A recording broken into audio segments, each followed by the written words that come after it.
London was our present point of rest. We determined to remain several months in this wonderful and celebrated city. Clerval desired the intercourse of the men of genius and talent who flourished at this time, but this was with me a secondary object.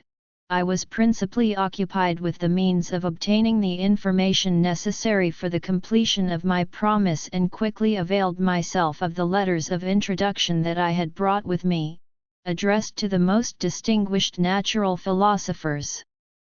If this journey had taken place during my days of study and happiness, it would have afforded me inexpressible pleasure. But a blight had come over my existence, and I only visited these people for the sake of the information they might give me on the subject in which my interest was so terribly profound. Company was irksome to me. When alone, I could fill my mind with the sights of heaven and earth. The voice of Henry soothed me, and I could thus cheat myself into a transitory peace. But busy, uninteresting, joyous faces brought back despair to my heart. I saw an insurmountable barrier placed between me and my fellow men. This barrier was sealed with the blood of William and Justine, and to reflect on the events connected with those names filled my soul with anguish. But in Clerval I saw the image of my former self. He was inquisitive and anxious to gain experience and instruction. The difference of manners which he observed was to him an inexhaustible source of instruction and amusement. He was also pursuing an object he had long had in view. His design was to visit India, in the belief that he had in his knowledge of its various languages, and in the views he had taken of its society, the means of materially assisting the progress of European colonization and trade. In Britain only could he further the execution of his plan. He was forever busy, and the only check to his enjoyments was my sorrowful and dejected mind. I tried to conceal this as much as possible, that I might not debar him from the pleasures natural to one who was entering on a new scene of life, undisturbed by any care or bitter recollection. I often refused to accompany him, alleging another engagement, that I might remain alone. I now also began to collect the materials necessary for my new creation, and this was to me like the torture of single drops of water continually falling on the head. Every thought that was devoted to it was an extreme anguish, and every word that I spoke in allusion to it caused my lips to quiver, and my heart to palpitate. After passing some months in London, we received a letter from a person in Scotland who had formerly been our visitor at Geneva. He mentioned the beauties of his native country and asked us if those were not sufficient allurements to induce us to prolong our journey as far north as Perth, where he resided. Clerval eagerly desired to accept this invitation, and I, although I abhorred society, wished to view again mountains and streams and all the wondrous works with which nature adorns her chosen dwelling places. We had arrived in England at the beginning of October, and it was now February. We accordingly determined to commence our journey towards the north at the expiration of another month. In this expedition we did not intend to follow the great road to Edinburgh, but to visit Windsor, Oxford, Matlock, and the Cumberland Lakes, resolving to arrive at the completion of this tour about the end of July. I packed up my chemical instruments and the materials I had collected, resolving to finish my labours in some obscure nook in the northern highlands of Scotland. We quitted London on the 27th of March and remained a few days at Windsor, rambling in its beautiful forest. This was a new scene to us mountaineers. The majestic oaks, the quantity of game, and the herds of stately deer were all novelties to us. From thence we proceeded to Oxford. As we entered this city, our minds were filled with the remembrance of the events that had been transacted there more than a century and a half before. It was here that Charles I had collected his forces. This city had remained faithful to him, after the whole nation had forsaken his cause to join the standard of Parliament and liberty. The memory of that unfortunate king and his companions, the amiable Falkland, the insolent Goring, his queen, and son, gave a peculiar interest to every part of the city which they might be supposed to have inhabited. The spirit of elder days found a dwelling here, and we delighted to trace its footsteps. If these feelings had not found an imaginary gratification, the appearance of the city had yet in itself sufficient beauty to obtain our admiration. The colleges are ancient and picturesque, the streets are almost magnificent, and the lovely Isis, which flows beside it through meadows of exquisite verdure, is spread forth into a placid expanse of waters, which reflects its majestic assemblage of towers and spires and domes, embosomed among aged trees. I enjoyed this scene, and yet my enjoyment was embittered both by the memory of the past and the anticipation of the future. I was formed for peaceful happiness. During my youthful days discontent never visited my mind, and if I was ever overcome by ennui, the sight of what is beautiful in nature or the study of what is excellent and sublime in the productions of man could always interest my heart and communicate elasticity to my spirits. But I am a blasted tree, the bolt has entered my soul, and I felt then that I should survive to exhibit what I shall soon cease to be a miserable spectacle of wrecked humanity, pitiable to others and intolerable to myself. We passed a considerable period at Oxford, rambling among its environs and endeavouring to identify every spot which might relate to the most animating epoch of English history. Our little voyages of discovery were often prolonged by the successive objects that presented themselves. We visited the tomb of the illustrious Hampden and the field on which that patriot fell. For a moment my soul was elevated from its debasing and miserable fears to contemplate the divine ideas of liberty and self-sacrifice of which these sites were the monuments and the remembrancers. For an instant I dared to shake off my chains and look around me with a free and lofty spirit, but the iron had eaten into my flesh, and I sank again, trembling and hopeless, into my miserable self. We left Oxford with regret and proceeded to Matlock, which was our next place of rest.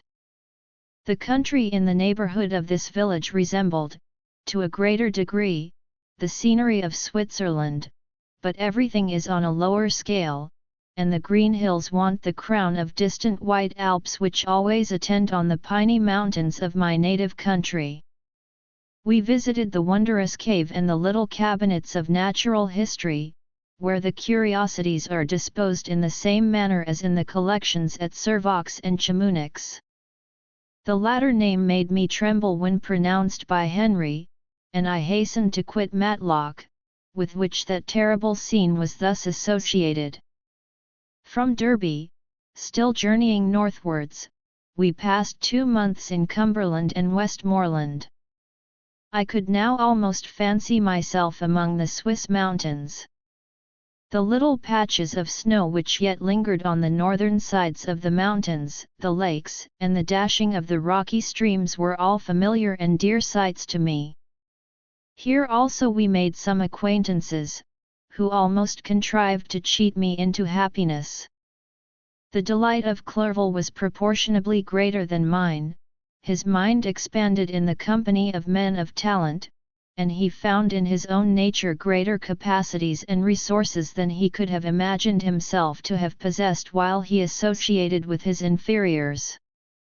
"I could pass my life here," said he to me, "and among these mountains I should scarcely regret Switzerland and the Rhine." But he found that a traveller's life is one that includes much pain amidst its enjoyments. His feelings are forever on the stretch, and when he begins to sink into repose, he finds himself obliged to quit that on which he rests in pleasure for something new, which again engages his attention, and which also he forsakes for other novelties. We had scarcely visited the various lakes of Cumberland and Westmoreland and conceived an affection for some of the inhabitants when the period of our appointment with our Scotch friend approached, and we left them to travel on. For my own part I was not sorry. I had now neglected my promise for some time, and I feared the effects of the Damon's disappointment. He might remain in Switzerland and wreak his vengeance on my relatives. This idea pursued me and tormented me at every moment from which I might otherwise have snatched repose and peace. I waited for my letters with feverish impatience. If they were delayed I was miserable and overcome by 1,000 fears, and when they arrived and I saw the superscription of Elizabeth or my father, I hardly dared to read and ascertain my fate. Sometimes I thought that the fiend followed me and might expedite my remissness by murdering my companion. When these thoughts possessed me, I would not quit Henry for a moment, but followed him as his shadow, to protect him from the fancied rage of his destroyer. I felt as if I had committed some great crime, the consciousness of which haunted me. I was guiltless, but I had indeed drawn down a horrible curse upon my head, as mortal as that of crime. I visited Edinburgh with languid eyes and mind, and yet that city might have interested the most unfortunate being. Clerval did not like it so well as Oxford, for the antiquity of the latter city was more pleasing to him. But the beauty and regularity of the new town of Edinburgh, its romantic castle and its environs, the most delightful in the world, Arthur's Seat, St. Bernard's Well, and the Pentland Hills, compensated him for the change and filled him with cheerfulness and admiration. But I was impatient to arrive at the termination of my journey. We left Edinburgh in a week, passing through Cupar, St. Andrews, and along the banks of the Tay, to Perth, where our friend expected us. But I was in no mood to laugh and talk with strangers or enter into their feelings or plans with the good humour expected from a guest, and accordingly I told Clerval that I wished to make the tour of Scotland alone. "Do you," said I, "enjoy yourself, and let this be our rendezvous. I may be absent a month or two, but do not interfere with my motions, I entreat you. Leave me to peace and solitude for a short time, and when I return, I hope it will be with a lighter heart, more congenial to your own temper." Henry wished to dissuade me, but seeing me bent on this plan, ceased to remonstrate. He entreated me to write often. "I had rather be with you," he said, "in your solitary rambles, than with these Scotch people, whom I do not know. Hasten, then, my dear friend, to return, that I may again feel myself somewhat at home, which I cannot do in your absence." Having parted from my friend, I determined to visit some remote spot of Scotland and finish my work in solitude. I did not doubt but that the monster followed me and would discover himself to me when I should have finished, that he might receive his companion. With this resolution I traversed the northern highlands and fixed on one of the remotest of the Orkneys as the scene of my labours. It was a place fitted for such a work, being hardly more than a rock whose high sides were continually beaten upon by the waves. The soil was barren, scarcely affording pasture for a few miserable cows, and oatmeal for its inhabitants, which consisted of 5 persons, whose gaunt and scraggy limbs gave tokens of their miserable fare. Vegetables and bread, when they indulged in such luxuries, and even fresh water, was to be procured from the mainland, which was about 5 miles distant. On the whole island there were but 3 miserable huts, and one of these was vacant when I arrived. This I hired. It contained but 2 rooms, and these exhibited all the squalidness of the most miserable penury. The thatch had fallen in, the walls were unplastered, and the door was off its hinges. I ordered it to be repaired, bought some furniture, and took possession, an incident which would doubtless have occasioned some surprise had not all the senses of the cottagers been benumbed by want and squalid poverty. As it was, I lived ungazed at and unmolested, hardly thanked for the pittance of food and clothes which I gave, so much does suffering blunt even the coarsest sensations of men. In this retreat I devoted the morning to labor, but in the evening, when the weather permitted, I walked on the stony beach of the sea to listen to the waves as they roared and dashed at my feet. It was a monotonous yet ever-changing scene. I thought of Switzerland. It was far different from this desolate and appalling landscape. Its hills are covered with vines, and its cottages are scattered thickly in the plains. Its fair lakes reflect a blue and gentle sky, and when troubled by the winds, their tumult is but as the play of a lively infant when compared to the roarings of the giant ocean. In this manner I distributed my occupations when I first arrived, but as I proceeded in my labor, it became every day more horrible and irksome to me. Sometimes I could not prevail on myself to enter my laboratory for several days, and at other times I toiled day and night in order to complete my work. It was, indeed, a filthy process in which I was engaged.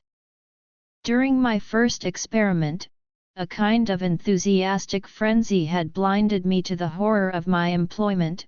My mind was intently fixed on the consummation of my labor, and my eyes were shut to the horror of my proceedings. But now I went to it in cold blood, and my heart often sickened at the work of my hands. Thus situated, employed in the most detestable occupation, immersed in a solitude where nothing could for an instant call my attention from the actual scene in which I was engaged, my spirits became unequal, I grew restless and nervous. Every moment I feared to meet my persecutor. Sometimes I sat with my eyes fixed on the ground, fearing to raise them lest they should encounter the object which I so much dreaded to behold. I feared to wander from the sight of my fellow creatures lest when alone he should come to claim his companion. In the meantime I worked on, and my labor was already considerably advanced. I looked towards its completion with a tremulous and eager hope, which I dared not trust myself to question but which was intermixed with obscure forebodings of evil that made my heart sicken in my bosom.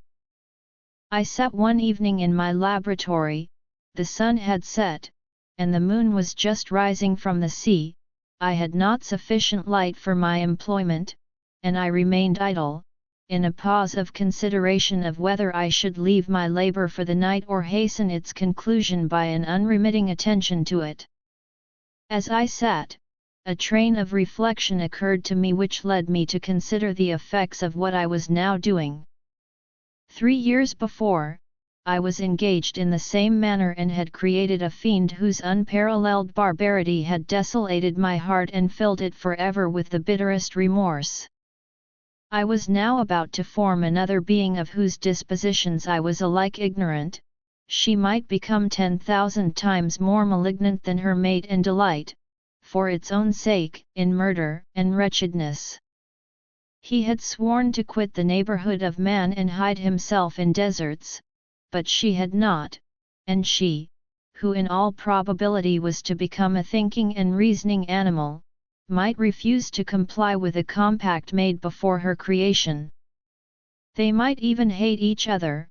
The creature who already lived loathed his own deformity, and might he not conceive a greater abhorrence for it when it came before his eyes in the female form?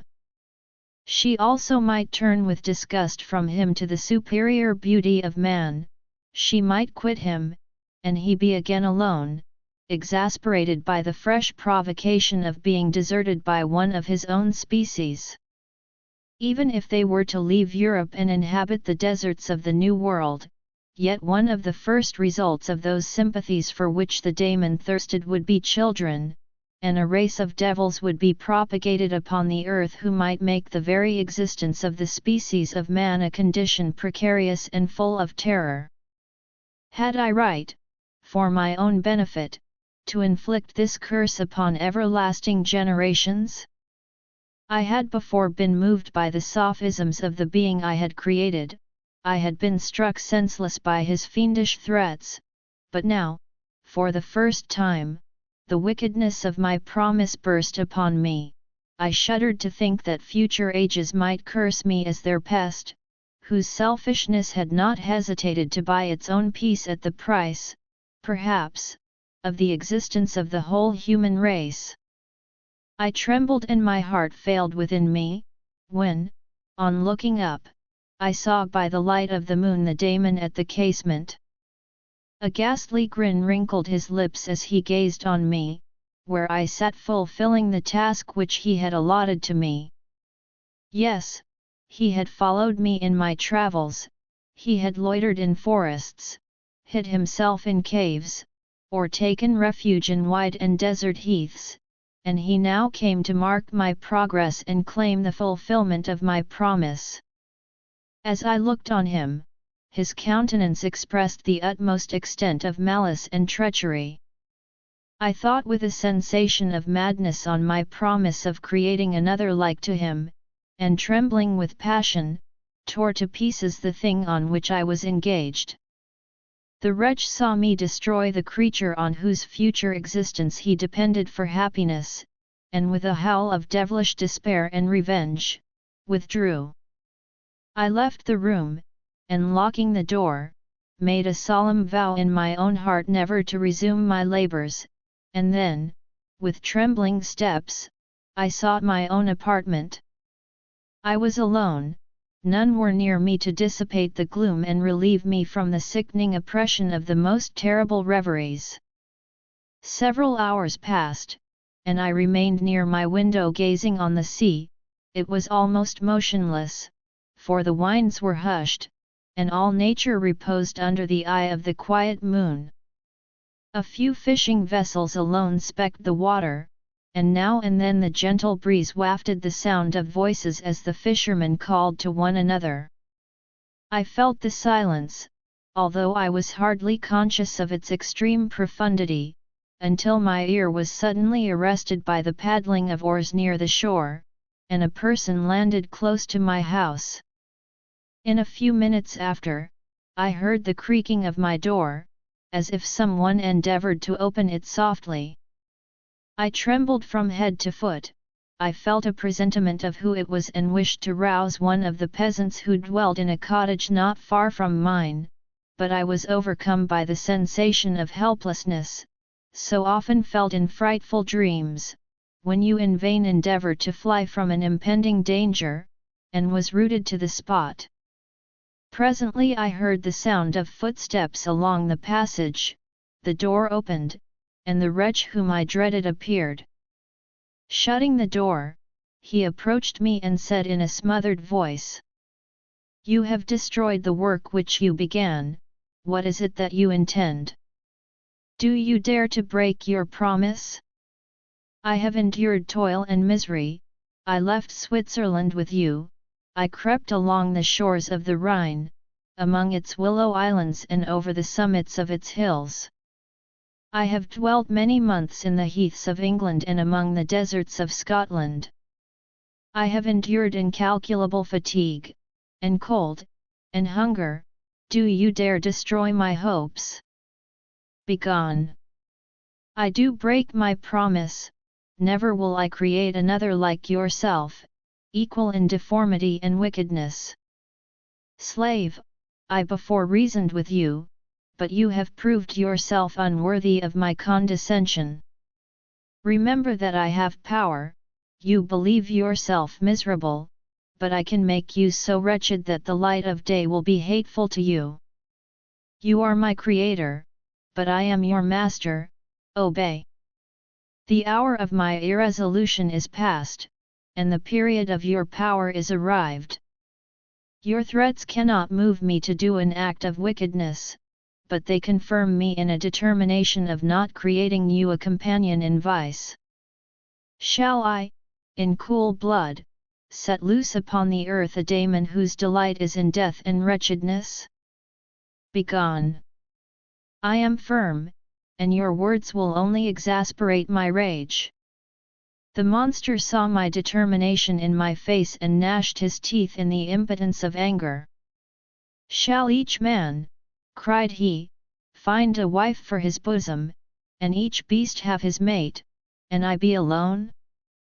I had feelings of affection, and they were requited by detestation and scorn. "Man! You may hate, but beware!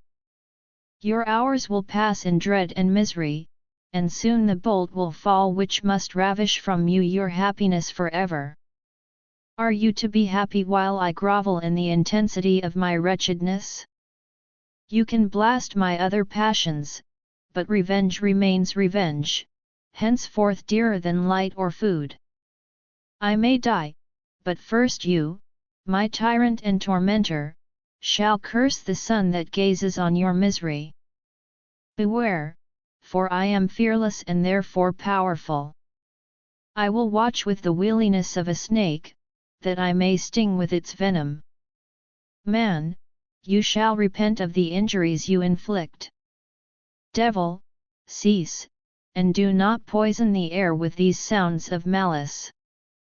I have declared my resolution to you, and I am no coward to bend beneath words. Leave me, I am inexorable. It is well. I go, but remember, I shall be with you on your wedding night." I started forward and exclaimed, "Villain! Before you sign my death warrant, be sure that you are yourself safe." I would have seized him, but he eluded me and quitted the house with precipitation. In a few moments I saw him in his boat, which shot across the waters with an arrowy swiftness and was soon lost amidst the waves. All was again silent, but his words rang in my ears. I burned with rage to pursue the murderer of my peace and precipitate him into the ocean. I walked up and down my room hastily and perturbed, while my imagination conjured up 1,000 images to torment and sting me. Why had I not followed him and closed with him in mortal strife? But I had suffered him to depart, and he had directed his course towards the mainland. I shuddered to think who might be the next victim sacrificed to his insatiate revenge. And then I thought again of his words, "I will be with you on your wedding night." That, then, was the period fixed for the fulfillment of my destiny. In that hour I should die and at once satisfy and extinguish his malice. The prospect did not move me to fear, yet when I thought of my beloved Elizabeth, of her tears and endless sorrow, when she should find her lover so barbarously snatched from her, tears, the first I had shed for many months, streamed from my eyes, and I resolved not to fall before my enemy without a bitter struggle. The night passed away, and the sun rose from the ocean. My feelings became calmer, if it may be called calmness when the violence of rage sinks into the depths of despair.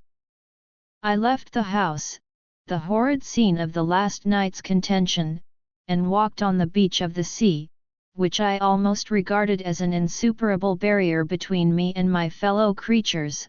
Nay, a wish that such should prove the fact stole across me. I desired that I might pass my life on that barren rock, wearily, it is true, but uninterrupted by any sudden shock of misery. If I returned, it was to be sacrificed or to see those whom I most loved die under the grasp of a daemon whom I had myself created. I walked about the isle like a restless spectre, separated from all it loved and miserable in the separation. When it became noon, and the sun rose higher, I lay down on the grass and was overpowered by a deep sleep. I had been awake the whole of the preceding night, my nerves were agitated, and my eyes inflamed by watching and misery. The sleep into which I now sank refreshed me, and when I awoke, I again felt as if I belonged to a race of human beings like myself, and I began to reflect upon what had passed with greater composure, yet still the words of the fiend rang in my ears like a death knell. They appeared like a dream, yet distinct and oppressive as a reality. The sun had far descended, and I still sat on the shore, satisfying my appetite, which had become ravenous, with an oaten cake, when I saw a fishing boat land close to me, and one of the men brought me a packet. It contained letters from Geneva, and one from Clerval entreating me to join him. He said that he was wearing away his time fruitlessly where he was, that letters from the friends he had formed in London desired his return to complete the negotiation they had entered into for his Indian enterprise.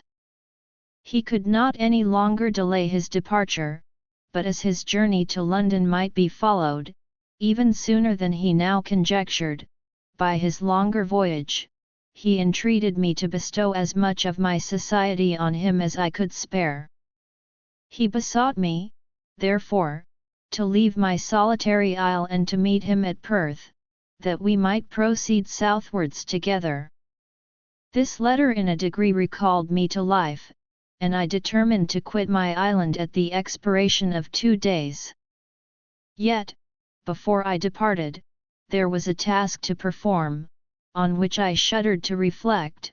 I must pack up my chemical instruments, and for that purpose I must enter the room which had been the scene of my odious work, and I must handle those utensils the sight of which was sickening to me. The next morning, at daybreak, I summoned sufficient courage and unlocked the door of my laboratory. The remains of the half-finished creature, whom I had destroyed, lay scattered on the floor, and I almost felt as if I had mangled the living flesh of a human being. I paused to collect myself and then entered the chamber. With trembling hand I conveyed the instruments out of the room, but I reflected that I ought not to leave the relics of my work to excite the horror and suspicion of the peasants, and I accordingly put them into a basket, with a great quantity of stones, and laying them up, determined to throw them into the sea that very night, and in the meantime I sat upon the beach, employed in cleaning and arranging my chemical apparatus. Nothing could be more complete than the alteration that had taken place in my feelings since the night of the appearance of the daemon. I had before regarded my promise with a gloomy despair as a thing that, with whatever consequences, must be fulfilled, but I now felt as if a film had been taken from before my eyes and that I for the first time saw clearly. The idea of renewing my labors did not for one instant occur to me. The threat I had heard weighed on my thoughts, but I did not reflect that a voluntary act of mine could avert it. I had resolved in my own mind that to create another like the fiend I had first made would be an act of the basest and most atrocious selfishness, and I banished from my mind every thought that could lead to a different conclusion. Between 2 and 3 in the morning the moon rose, and I then, putting my basket aboard a little skiff, sailed out about 4 miles from the shore.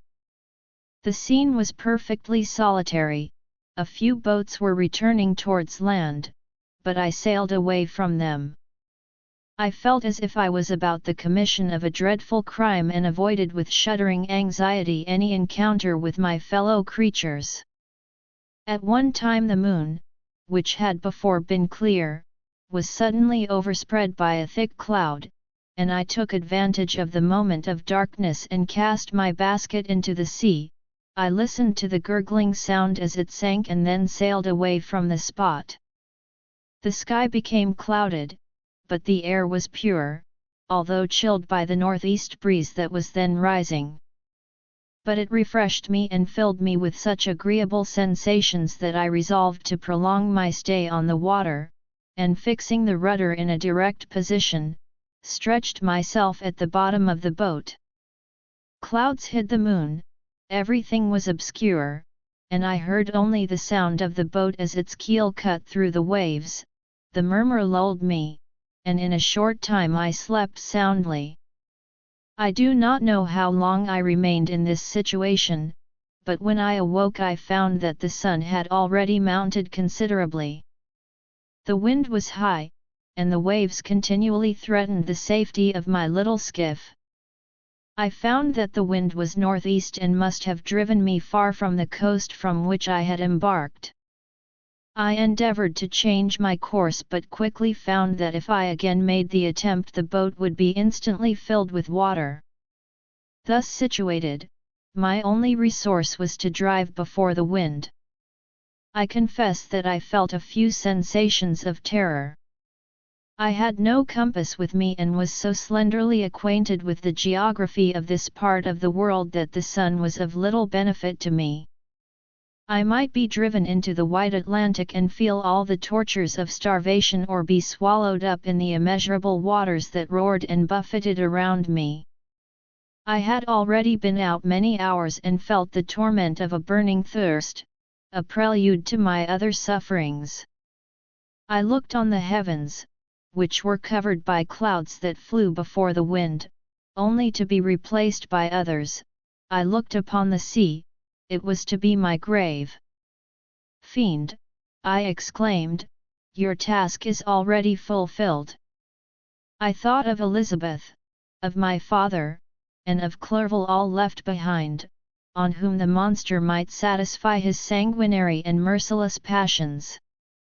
This idea plunged me into a reverie so despairing and frightful that even now, when the scene is on the point of closing before me forever, I shudder to reflect on it. Some hours passed thus, but by degrees, as the sun declined towards the horizon, the wind died away into a gentle breeze and the sea became free from breakers. But these gave place to a heavy swell. I felt sick and hardly able to hold the rudder, when suddenly I saw a line of high land towards the south. Almost spent, as I was, by fatigue and the dreadful suspense I endured for several hours, this sudden certainty of life rushed like a flood of warm joy to my heart, and tears gushed from my eyes. How mutable are our feelings, and how strange is that clinging love we have of life even in the excess of misery. I constructed another sail with a part of my dress and eagerly steered my course towards the land. It had a wild and rocky appearance, but as I approached nearer I easily perceived the traces of cultivation. I saw vessels near the shore and found myself suddenly transported back to the neighborhood of civilized man. I carefully traced the windings of the land and hailed a steeple which I at length saw issuing from behind a small promontory. As I was in a state of extreme debility, I resolved to sail directly towards the town, as a place where I could most easily procure nourishment. Fortunately I had money with me. As I turned the promontory I perceived a small neat town and a good harbour, which I entered, my heart bounding with joy at my unexpected escape. As I was occupied in fixing the boat and arranging the sails, several people crowded towards the spot.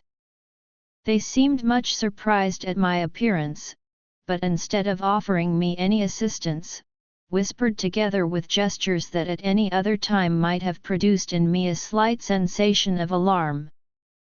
As it was, I merely remarked that they spoke English, and I therefore addressed them in that language. "My good friends," said I, "will you be so kind as to tell me the name of this town and inform me where I am?"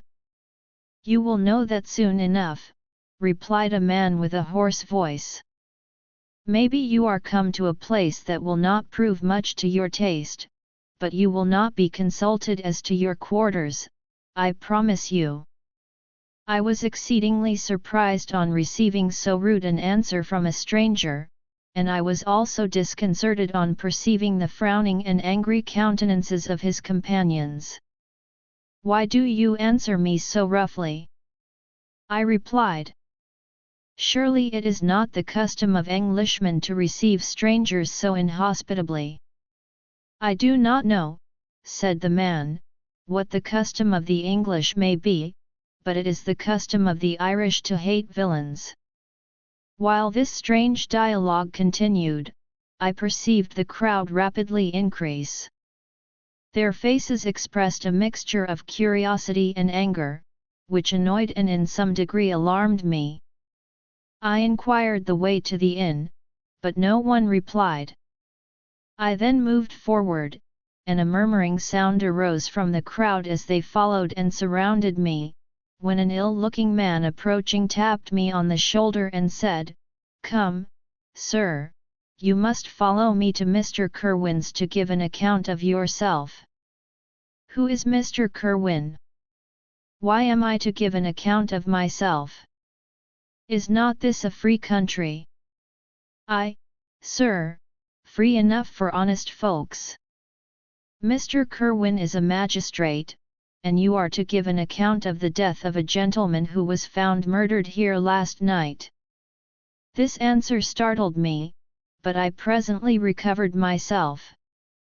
I was innocent, that could easily be proved. Accordingly I followed my conductor in silence and was led to one of the best houses in the town. I was ready to sink from fatigue and hunger, but being surrounded by a crowd, I thought it politic to rouse all my strength, that no physical debility might be construed into apprehension or conscious guilt. Little did I then expect the calamity that was in a few moments to overwhelm me and extinguish in horror and despair all fear of ignominy or death. I must pause here, for it requires all my fortitude to recall the memory of the frightful events which I am about to relate, in proper detail, to my recollection. I was soon introduced into the presence of the magistrate, an old benevolent man with calm and mild manners. He looked upon me, however, with some degree of severity, and then, turning towards my conductors, he asked who appeared as witnesses on this occasion. About half a dozen men came forward, and, one being selected by the magistrate, he deposed that he had been out fishing the night before with his son and brother-in-law, Daniel Nugent, when, about 10 o'clock, they observed a strong northerly blast rising, and they accordingly put in for port. It was a very dark night, as the moon had not yet risen. They did not land at the harbour, but, as they had been accustomed, at a creek about 2 miles below. He walked on first, carrying a part of the fishing tackle, and his companions followed him at some distance. As he was proceeding along the sands, he struck his foot against something and fell at his length on the ground. His companions came up to assist him, and by the light of their lantern they found that he had fallen on the body of a man, who was to all appearance dead. Their first supposition was that it was the corpse of some person who had been drowned and was thrown on shore by the waves, but on examination they found that the clothes were not wet and even that the body was not then cold. They instantly carried it to the cottage of an old woman near the spot and endeavoured, but in vain, to restore it to life.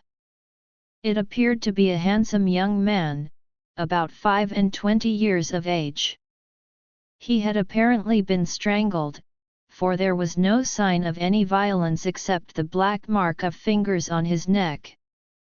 The first part of this deposition did not in the least interest me, but when the mark of the fingers was mentioned I remembered the murder of my brother and felt myself extremely agitated, my limbs trembled, and a mist came over my eyes, which obliged me to lean on a chair for support.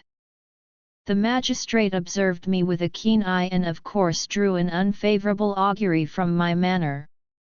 The son confirmed his father's account, but when Daniel Nugent was called he swore positively that just before the fall of his companion, he saw a boat, with a single man in it, at a short distance from the shore, and as far as he could judge by the light of a few stars, it was the same boat in which I had just landed.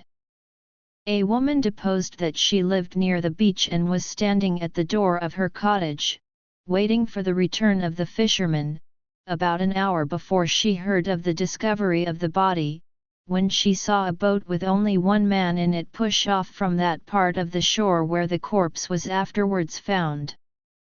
Another woman confirmed the account of the fisherman having brought the body into her house. It was not cold. They put it into a bed and rubbed it, and Daniel went to the town for an apothecary, but life was quite gone. Several other men were examined concerning my landing, and they agreed that, with the strong north wind that had arisen during the night, it was very probable that I had beaten about for many hours and had been obliged to return nearly to the same spot from which I had departed. Besides, they observed that it appeared that I had brought the body from another place, and it was likely that as I did not appear to know the shore, I might have put into the harbour ignorant of the distance of the town from the place where I had deposited the corpse. Mr. Kerwin, on hearing this evidence, desired that I should be taken into the room where the body lay for interment, that it might be observed what effect the sight of it would produce upon me. This idea was probably suggested by the extreme agitation I had exhibited when the mode of the murder had been described. I was accordingly conducted, by the magistrate and several other persons, to the inn. I could not help being struck by the strange coincidences that had taken place during this eventful night, but, knowing that I had been conversing with several persons in the island I had inhabited about the time that the body had been found, I was perfectly tranquil as to the consequences of the affair. I entered the room where the corpse lay and was led up to the coffin. How can I describe my sensations on beholding it? I feel yet parched with horror, nor can I reflect on that terrible moment without shuddering and agony. The examination, the presence of the magistrate and witnesses, passed like a dream from my memory when I saw the lifeless form of Henry Clerval stretched before me. I gasped for breath, and throwing myself on the body, I exclaimed, "Have my murderous machinations deprived you also, my dearest Henry, of life? 2 I have already destroyed, other victims await their destiny, but you, Clerval, my friend, my benefactor." The human frame could no longer support the agonies that I endured, and I was carried out of the room in strong convulsions. A fever succeeded to this. I lay for 2 months on the point of death. My ravings, as I afterwards heard, were frightful. I called myself the murderer of William, of Justine, and of Clerval. Sometimes I entreated my attendants to assist me in the destruction of the fiend by whom I was tormented, and at others I felt the fingers of the monster already grasping my neck, and screamed aloud with agony and terror. Fortunately, as I spoke my native language, Mr. Kerwin alone understood me, but my gestures and bitter cries were sufficient to affright the other witnesses. Why did I not die? More miserable than man ever was before, why did I not sink into forgetfulness and rest? Death snatches away many blooming children, the only hopes of their doting parents. How many brides and youthful lovers have been one day in the bloom of health and hope, and the next a prey for worms and the decay of the tomb? Of what materials was I made that I could thus resist so many shocks, which, like the turning of the wheel, continually renewed the torture? But I was doomed to live, and in 2 months found myself as awaking from a dream, in a prison, stretched on a wretched bed, surrounded by jailers, turnkeys, bolts, and all the miserable apparatus of a dungeon. It was morning, I remember, when I thus awoke to understanding. I had forgotten the particulars of what had happened and only felt as if some great misfortune had suddenly overwhelmed me. But when I looked around and saw the barred windows and the squalidness of the room in which I was, all flashed across my memory and I groaned bitterly. This sound disturbed an old woman who was sleeping in a chair beside me.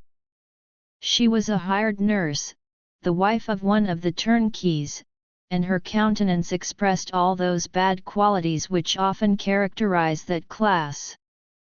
The lines of her face were hard and rude, like that of persons accustomed to see without sympathizing in sights of misery. Her tone expressed her entire indifference. She addressed me in English, and the voice struck me as one that I had heard during my sufferings. "Are you better now, sir?" said she. I replied in the same language, with a feeble voice, "I believe I am, but if it be all true, if indeed I did not dream, I am sorry that I am still alive to feel this misery and horror." "For that matter," replied the old woman, "if you mean about the gentleman you murdered, I believe that it were better for you if you were dead, for I fancy it will go hard with you. However, that's none of my business. I am sent to nurse you and get you well. I do my duty with a safe conscience. It were well if everybody did the same." I turned with loathing from the woman who could utter so unfeeling a speech to a person just saved, on the very edge of death, but I felt languid and unable to reflect on all that had passed. The whole series of my life appeared to me as a dream. I sometimes doubted if indeed it were all true, for it never presented itself to my mind with the force of reality. As the images that floated before me became more distinct, I grew feverish. A darkness pressed around me. No one was near me who soothed me with the gentle voice of love. No dear hand supported me. The physician came and prescribed medicines, and the old woman prepared them for me, but utter carelessness was visible in the first, and the expression of brutality was strongly marked in the visage of the second. Who could be interested in the fate of a murderer but the hangman who would gain his fee? These were my first reflections, but I soon learned that Mr. Kerwin had shown me extreme kindness. He had caused the best room in the prison to be prepared for me. Wretched indeed was the best, and it was he who had provided a physician and a nurse. It is true, he seldom came to see me, for although he ardently desired to relieve the sufferings of every human creature, he did not wish to be present at the agonies and miserable ravings of a murderer. He came, therefore, sometimes to see that I was not neglected, but his visits were short and with long intervals. One day, while I was gradually recovering, I was seated in a chair, my eyes half open and my cheeks livid like those in death. I was overcome by gloom and misery and often reflected I had better seek death than desire to remain in a world which to me was replete with wretchedness. At one time I considered whether I should not declare myself guilty and suffer the penalty of the law, less innocent than poor Justine had been. Such were my thoughts when the door of my apartment was opened and Mr. Kerwin entered. His countenance expressed sympathy and compassion. He drew a chair close to mine and addressed me in French. "I fear that this place is very shocking to you. Can I do anything to make you more comfortable?" "I thank you, but all that you mention is nothing to me. On the whole earth there is no comfort which I am capable of receiving. I know that the sympathy of a stranger can be but of little relief to one borne down as you are by so strange a misfortune. But you will, I hope, soon quit this melancholy abode, for doubtless evidence can easily be brought to free you from the criminal charge. That is my least concern. I am, by a course of strange events, become the most miserable of mortals. Persecuted and tortured as I am and have been, can death be any evil to me? Nothing indeed could be more unfortunate and agonizing than the strange chances that have lately occurred. You were thrown, by some surprising accident, on this shore, renowned for its hospitality, seized immediately, and charged with murder. The first sight that was presented to your eyes was the body of your friend, murdered in so unaccountable a manner and placed, as it were, by some fiend across your path. As Mr. Kerwin said this, notwithstanding the agitation I endured on this retrospect of my sufferings, I also felt considerable surprise at the knowledge he seemed to possess concerning me. I suppose some astonishment was exhibited in my countenance, for Mr. Kerwin hastened to say, "Immediately upon your being taken ill, all the papers that were on your person were brought me, and I examined them that I might discover some trace by which I could send to your relations an account of your misfortune and illness. I found several letters, and, among others, one which I discovered from its commencement to be from your father. I instantly wrote to Geneva. Nearly 2 months have elapsed since the departure of my letter. But you are ill, even now you tremble, you are unfit for agitation of any kind. This suspense is 1,000 times worse than the most horrible event. Tell me what new scene of death has been acted, and whose murder I am now to lament." "Your family is perfectly well," said Mr. Kerwin with gentleness, "and someone, a friend, is come to visit you." I know not by what chain of thought the idea presented itself, but it instantly darted into my mind that the murderer had come to mock at my misery and taunt me with the death of Clerval, as a new incitement for me to comply with his hellish desires. I put my hand before my eyes, and cried out in agony, "Oh! Take him away! I cannot see him, for God's sake, do not let him enter." Mr. Kerwin regarded me with a troubled countenance. He could not help regarding my exclamation as a presumption of my guilt and said in rather a severe tone, "I should have thought, young man, that the presence of your father would have been welcome instead of inspiring such violent repugnance." "My father!" cried I, while every feature and every muscle was relaxed from anguish to pleasure. "Is my father indeed come?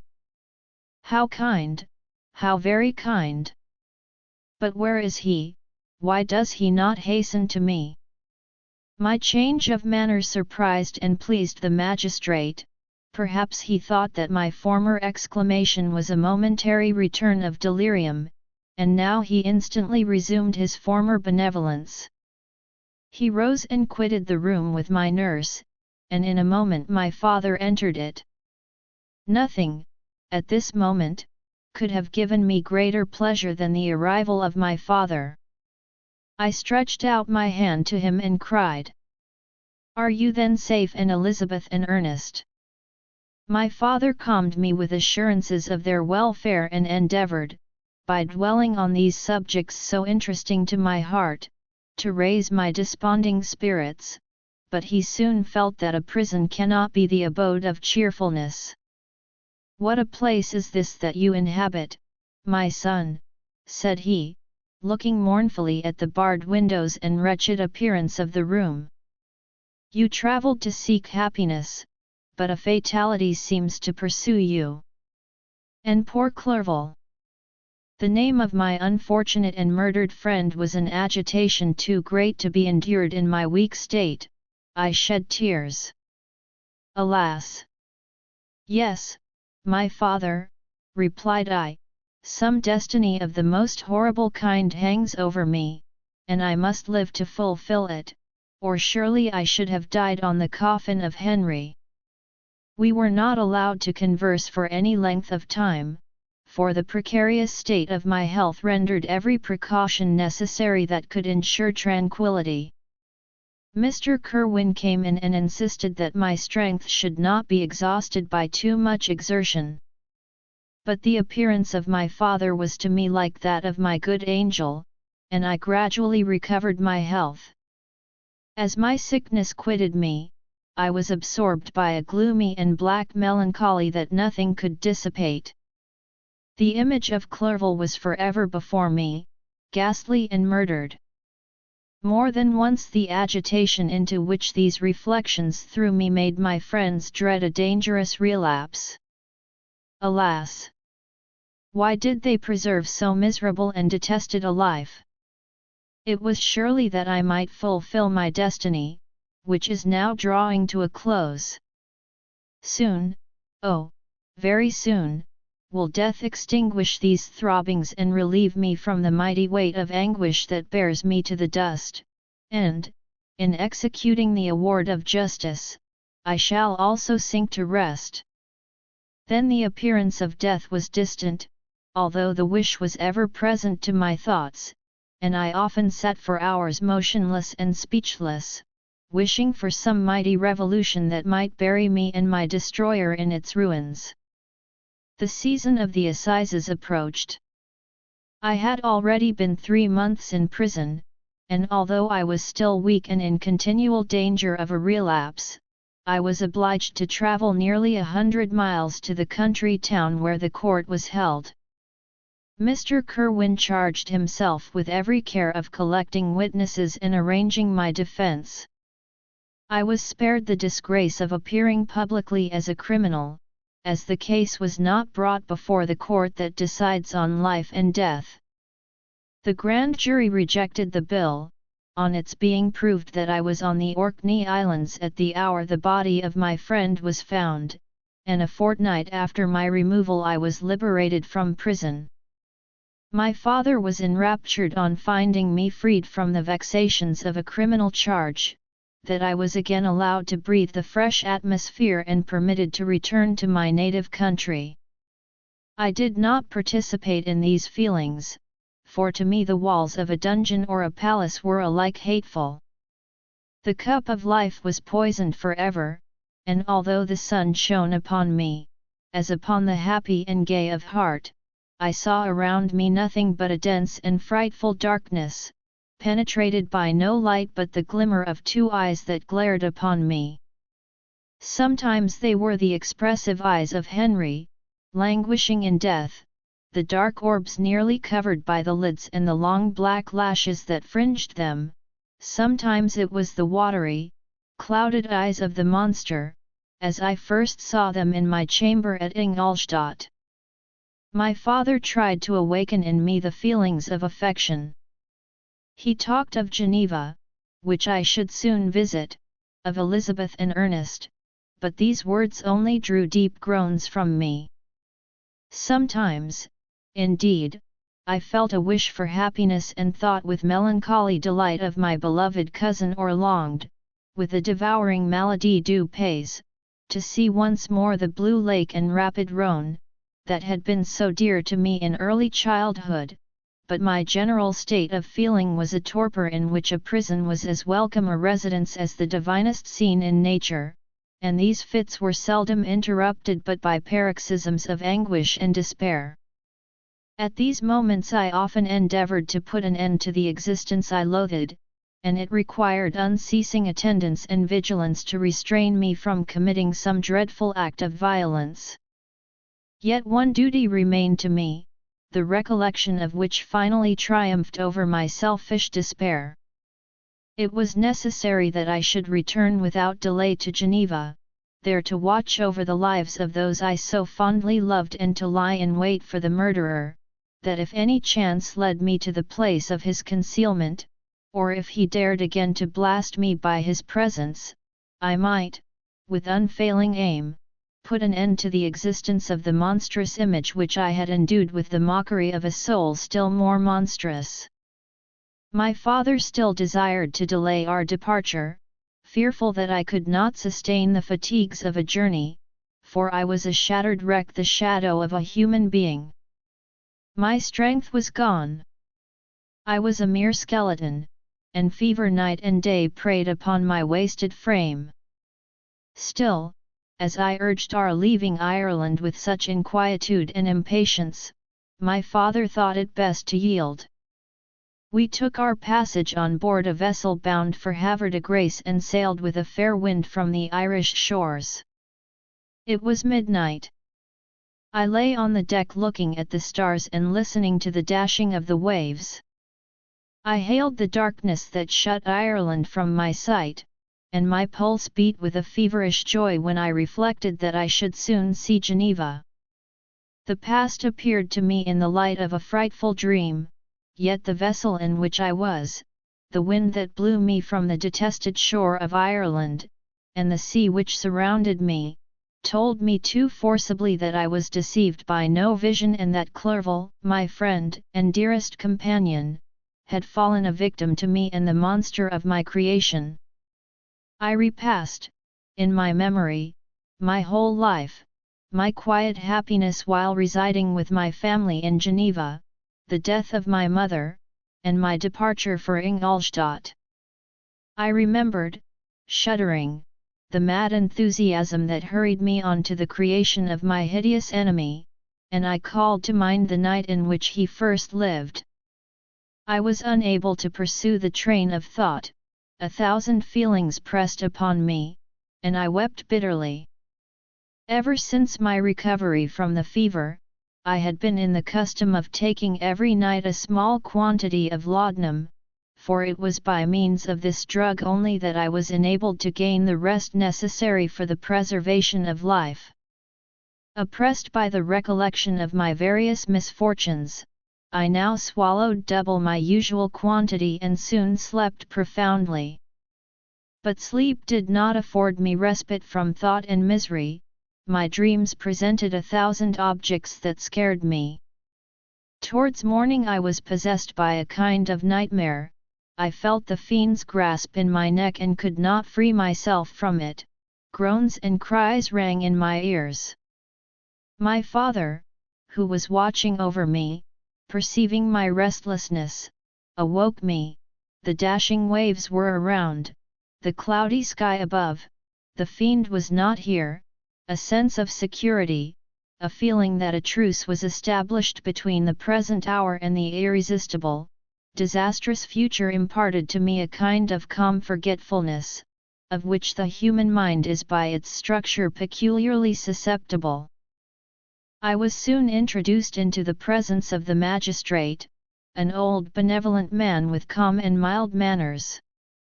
He looked upon me, however, with some degree of severity, and then, turning towards my conductors, he asked who appeared as witnesses on this the voyage came to an end. We landed, and proceeded to Paris. I soon found that I had overtaxed my strength and that I must repose before I could continue my journey. My father's care and attentions were indefatigable, but he did not know the origin of my sufferings and sought erroneous methods to remedy the incurable ill. He wished me to seek amusement in society. I abhorred the face of man. Oh, not abhorred. They were my brethren, my fellow beings, and I felt attracted even to the most repulsive among them, as to creatures of an angelic nature and celestial mechanism. But I felt that I had no right to share their intercourse. I had unchained an enemy among them whose joy it was to shed their blood and to revel in their groans. How they would, each and all, abhor me and hunt me from the world, did they know my unhallowed acts and the crimes which had their source in me. My father yielded at length to my desire to avoid society and strove by various arguments to banish my despair. Sometimes he thought that I felt deeply the degradation of being obliged to answer a charge of murder, and he endeavored to prove to me the futility of pride. Alas! My father, said I, how little do you know me? Human beings, their feelings and passions, would indeed be degraded if such a wretch as I felt pride. Justine, poor unhappy Justine, was as innocent as I, and she suffered the same charge. She died for it, and I am the cause of this. I murdered her. William, Justine, and Henry, they all died by my hands. My father had often, during my imprisonment, heard me make the same assertion. When I thus accused myself, he sometimes seemed to desire an explanation, and at others he appeared to consider it as the offspring of delirium, and that, during my illness, some idea of this kind had presented itself to my imagination, the remembrance of which I preserved in my convalescence. I avoided explanation and maintained a continual silence concerning the wretch I had created. I had a persuasion that I should be supposed mad, and this in itself would forever have chained my tongue. But, besides, I could not bring myself to disclose a secret which would fill my hearer with consternation and make fear and unnatural horror the inmates of his breast.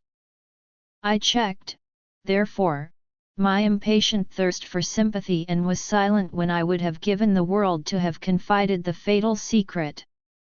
Yet, still, words like those I have recorded would burst uncontrollably from me. I could offer no explanation of them, but their truth in part relieved the burden of my mysterious woe. Upon this occasion my father said, with an expression of unbounded wonder, "My dearest Victor, what infatuation is this? My dear son, I entreat you never to make such an assertion again."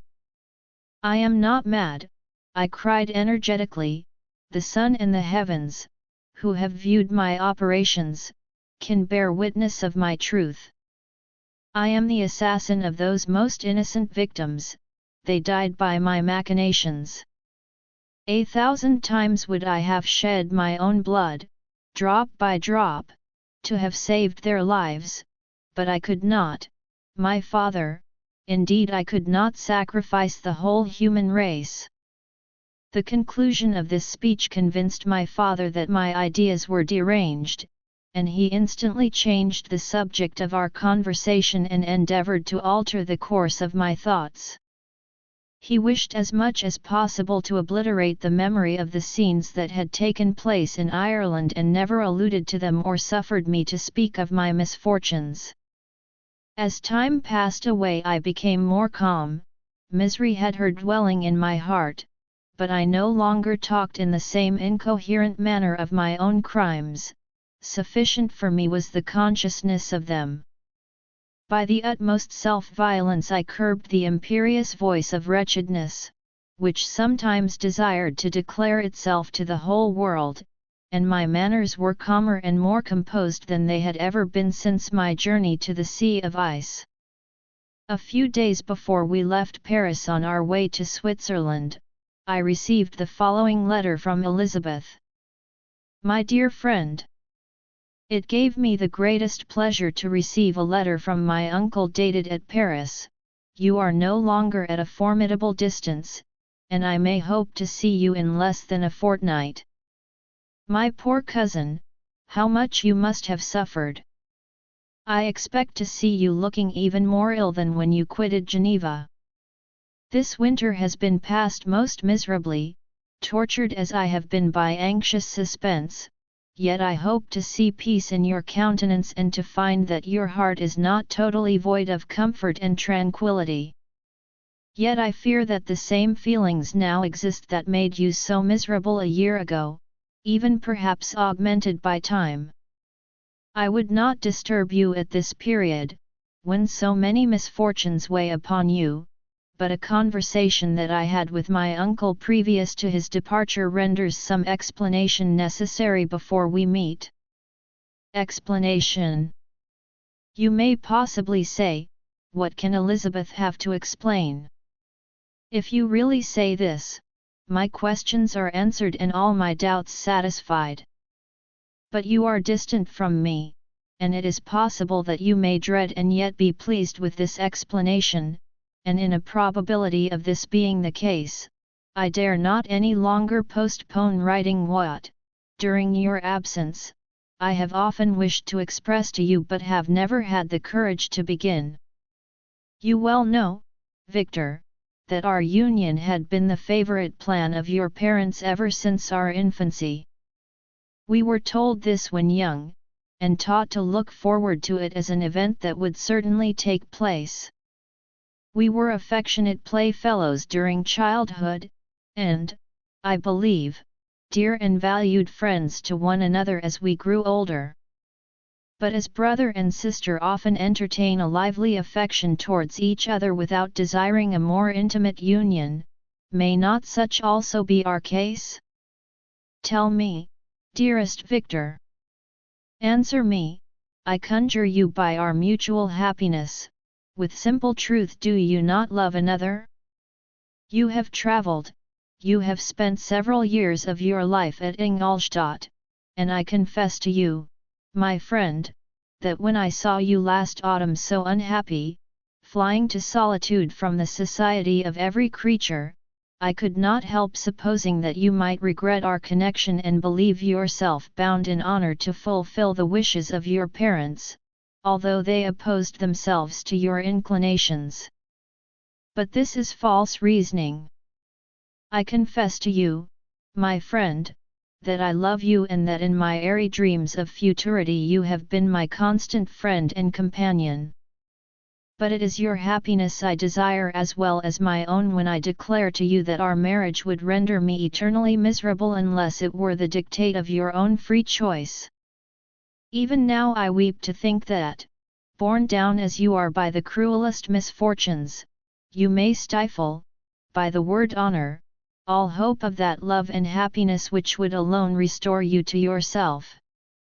I, who have so disinterested an affection for you, may increase your miseries tenfold by being an obstacle to your wishes. Ah!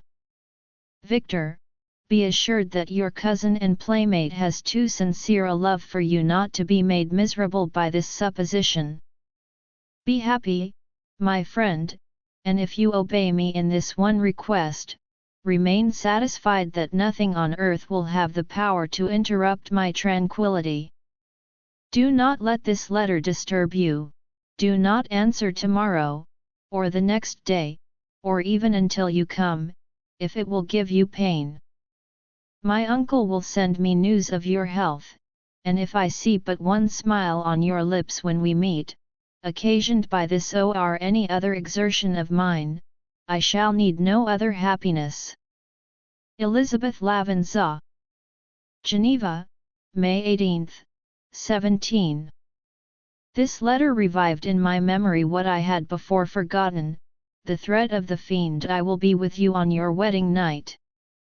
Such was my sentence, and on that night would the daemon employ every art to destroy me and tear me from the glimpse of happiness which promised partly to console my sufferings. On that night he had determined to consummate his crimes by my death. Well, be it so. A deadly struggle would then assuredly take place, in which if he were victorious I should be at peace and his power over me be at an end. If he were vanquished, I should be a free man. Alas! What freedom!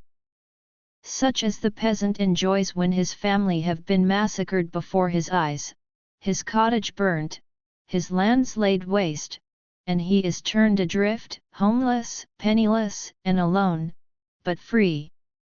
Such would be my liberty, except that in my Elizabeth I possessed a treasure, alas, balanced by those horrors of remorse and guilt which would pursue me until death. Sweet and beloved Elizabeth! I read and reread her letter, and some softened feelings stole into my heart and dared to whisper paradisiacal dreams of love and joy, but the apple was already eaten, and the angel's arm bared to drive me from all hope. Yet I would die to make her happy. If the monster executed his threat, death was inevitable, yet, again, I considered whether my marriage would hasten my fate. My destruction might indeed arrive a few months sooner, but if my torturer should suspect that I postponed it, influenced by his menaces, he would surely find other and perhaps more dreadful means of revenge. He had vowed to be with me on my wedding night, yet he did not consider that threat as binding him to peace in the meantime, for as if to show me that he was not yet satiated with blood, he had murdered Clerval immediately after the enunciation of his threats. I resolved, therefore, that if my immediate union with my cousin would conduce either to hers or my father's happiness, my adversary's designs against my life should not retard it a single hour. In this state of mind I wrote to Elizabeth. My letter was calm and affectionate. "I fear, my beloved girl," I said, "little happiness remains for us on earth, yet all that I may one day enjoy is centered in you. Chase away your idle fears, to you alone do I consecrate my life and my endeavors for contentment. I have one secret, Elizabeth, a dreadful one. When revealed to you, it will chill your frame with horror, and then, far from being surprised at my misery, you will only wonder that I survive what I have endured. I will confide this tale of misery and terror to you the day after our marriage shall take place, for, my sweet cousin, there must be perfect confidence between us. But until then, I conjure you, do not mention or allude to it. This I most earnestly entreat, and I know you will comply." In about a week after the arrival of Elizabeth's letter we returned to Geneva. The sweet girl welcomed me with warm affection, yet tears were in her eyes as she beheld my emaciated frame and feverish cheeks. I saw a change in her also. She was thinner and had lost much of that heavenly vivacity that had before charmed me, but her gentleness and soft looks of compassion made her a more fit companion for one blasted and miserable as I was. The tranquillity which I now enjoyed did not endure. Memory brought madness with it, and when I thought of what had passed, a real insanity possessed me. Sometimes I was furious and burnt with rage, sometimes low and despondent. I neither spoke nor looked at anyone, but sat motionless, bewildered by the multitude of miseries that overcame me. Elizabeth alone had the power to draw me from these fits. Her gentle voice would soothe me when transported by passion and inspire me with human feelings when sunk in torpor. She wept with me and for me. When reason returned, she would remonstrate and endeavor to inspire me with resignation. Ah! It is well for the unfortunate to be resigned, but for the guilty there is no peace. The agonies of remorse poison the luxury there is otherwise sometimes found in indulging the excess of grief. Soon after my arrival my father spoke of my immediate marriage with Elizabeth. I remained silent. "Have you, then, some other attachment?" "None on earth. I love Elizabeth and look forward to our union with delight. Let the day therefore be fixed, and on it I will consecrate myself, in life or death, to the happiness of my cousin." My dear Victor, do not speak thus. Heavy misfortunes have befallen us, but let us only cling closer to what remains and transfer our love for those whom we have lost to those who yet live. Our circle will be small but bound close by the ties of affection and mutual misfortune. And when time shall have softened your despair, new and dear objects of care will be born to replace those of whom we have been so cruelly deprived. Such were the lessons of my father. But to me the remembrance of the threat returned, nor can you wonder that, omnipotent as the fiend had yet been in his deeds of blood, I should almost regard him as invincible, and that when he had pronounced the words "I shall be with you on your wedding night," I should regard the threatened fate as unavoidable. But death was no evil to me if the loss of Elizabeth were balanced with it, and I therefore, with a contented and even cheerful countenance, agreed with my father that if my cousin would consent, the ceremony should take place in 10 days, and thus put, as I imagined, the seal to my fate. Great God! If for one instant I had thought what might be the hellish intention of my fiendish adversary, I would rather have banished myself forever from my native country and wandered a friendless outcast over the earth than have consented to this miserable marriage. But, as if possessed of magic powers, the monster had blinded me to his real intentions, and when I thought that I had prepared only my own death, I hastened that of a far dearer victim. As the period fixed for our marriage drew nearer, whether from cowardice or a prophetic feeling, I felt my heart sink within me. But I concealed my feelings by an appearance of hilarity that brought smiles and joy to the countenance of my father, but hardly deceived the ever-watchful and nicer eye of Elizabeth. She looked forward to our union with placid contentment, not unmingled with a little fear, which past misfortunes had impressed, that what now appeared certain and tangible happiness might soon dissipate into an airy dream and leave no trace but deep and everlasting regret. Preparations were made for the event, congratulatory visits were received, and all wore a smiling appearance. I shut up, as well as I could, in my own heart the anxiety that preyed there and entered with seeming earnestness into the plans of my father, although they might only serve as the decorations of my tragedy. Through my father's exertions a part of the inheritance of Elizabeth had been restored to her by the Austrian government. A small possession on the shores of Como belonged to her.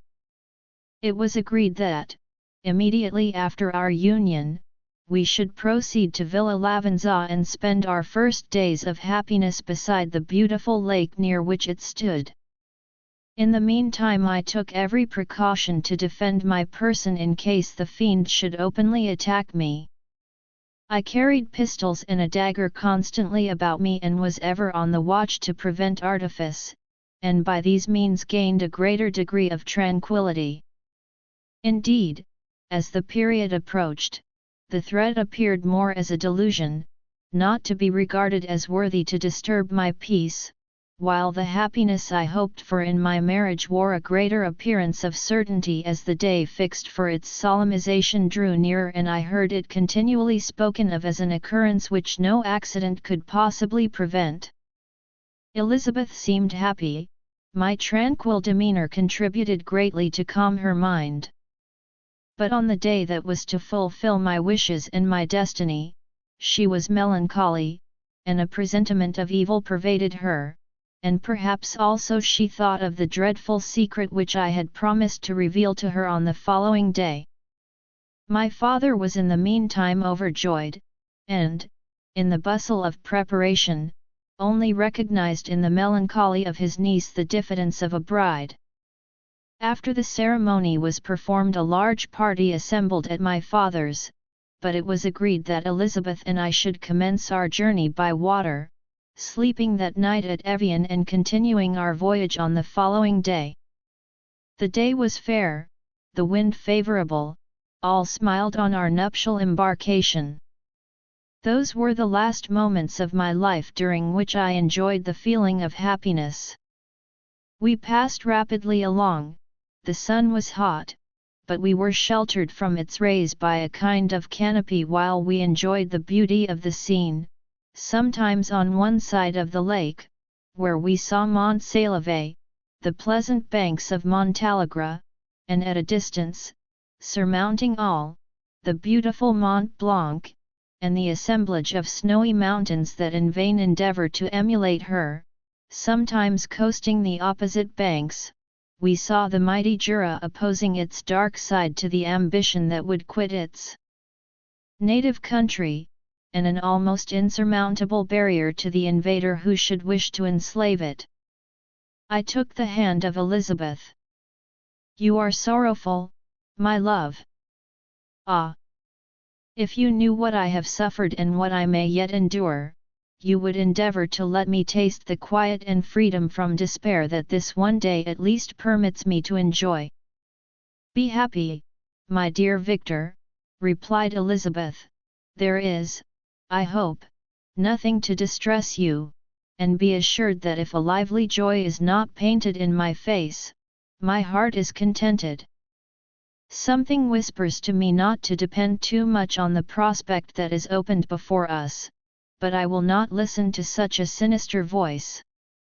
Observe how fast we move along and how the clouds, which sometimes obscure and sometimes rise above the dome of Mont Blanc, render this scene of beauty still more interesting. Look also at the innumerable fish that are swimming in the clear waters, where we can distinguish every pebble that lies at the bottom. What a divine day! How happy and serene all nature appears! Thus Elizabeth endeavoured to divert her thoughts and mind from all reflection upon melancholy subjects. But her temper was fluctuating, joy for a few instants shone in her eyes, but it continually gave place to distraction and reverie. The sun sank lower in the heavens, we passed the river Drance and observed its path through the chasms of the higher and the glens of the lower hills. The Alps here come closer to the lake, and we approached the amphitheatre of mountains which forms its eastern boundary. The spire of Evian shone under the woods that surrounded it and the range of mountain above mountain by which it was overhung. The wind, which had hitherto carried us along with amazing rapidity, sank at sunset to a light breeze. The soft air just ruffled the water and caused a pleasant motion among the trees as we approached the shore, from which it wafted the most delightful scent of flowers and hay. The sun sank beneath the horizon as we landed, and as I touched the shore I felt those cares and fears revive which soon were to clasp me and cling to me forever. It was 8 o'clock when we landed. We walked for a short time on the shore, enjoying the transitory light, and then retired to the inn and contemplated the lovely scene of waters, woods, and mountains, obscured in darkness, yet still displaying their black outlines. The wind, which had fallen in the south, now rose with great violence in the west. The moon had reached her summit in the heavens and was beginning to descend.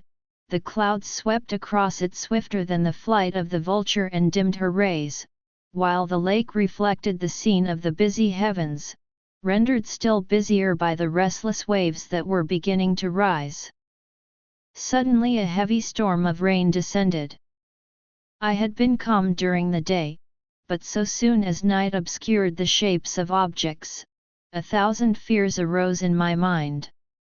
I was anxious and watchful, while my right hand grasped a pistol which was hidden in my bosom. Every sound terrified me, but I resolved that I would sell my life dearly and not shrink from the conflict until my own life or that of my adversary was extinguished. Elizabeth observed my agitation for some time in timid and fearful silence, but there was something in my glance which communicated terror to her, and trembling, she asked, "What is it that agitates you, my dear Victor? What is it you fear?" "Oh! Peace, peace, my love," replied I, "this night, and all will be safe, but this night is dreadful, very dreadful." I passed an hour in this state of mind, when suddenly I reflected how fearful the combat which I momentarily expected would be to my wife, and I earnestly entreated her to retire, resolving not to join her until I had obtained some knowledge as to the situation of my enemy. She left me, and I continued some time walking up and down the passages of the house and inspecting every corner that might afford a retreat to my adversary. But I discovered no trace of him and was beginning to conjecture that some fortunate chance had intervened to prevent the execution of his menaces when suddenly I heard a shrill and dreadful scream. It came from the room into which Elizabeth had retired. As I heard it, the whole truth rushed into my mind, my arms dropped, the motion of every muscle and fibre was suspended, I could feel the blood trickling in my veins and tingling in the extremities of my limbs. This state lasted but for an instant, the scream was repeated, and I rushed into the room. Great God! Why did I not then expire? Why am I here to relate the destruction of the best hope and the purest creature on earth? She was there, lifeless and inanimate, thrown across the bed, her head hanging down and her pale and distorted features half covered by her hair. Everywhere I turn I see the same figure, her bloodless arms and relaxed form flung by the murderer on its bridal bier. Could I behold this and live? Alas! Life is obstinate and clings closest where it is most hated. For a moment only did I lose recollection, I fell senseless on the ground. When I recovered I found myself surrounded by the people of the inn, their countenances expressed a breathless terror, but the horror of others appeared only as a mockery, a shadow of the feelings that oppressed me. I escaped from them to the room where lay the body of Elizabeth, my love, my wife, so lately living, so dear, so worthy. She had been moved from the posture in which I had first beheld her, and now, as she lay, her head upon her arm and a handkerchief thrown across her face and neck, I might have supposed her asleep.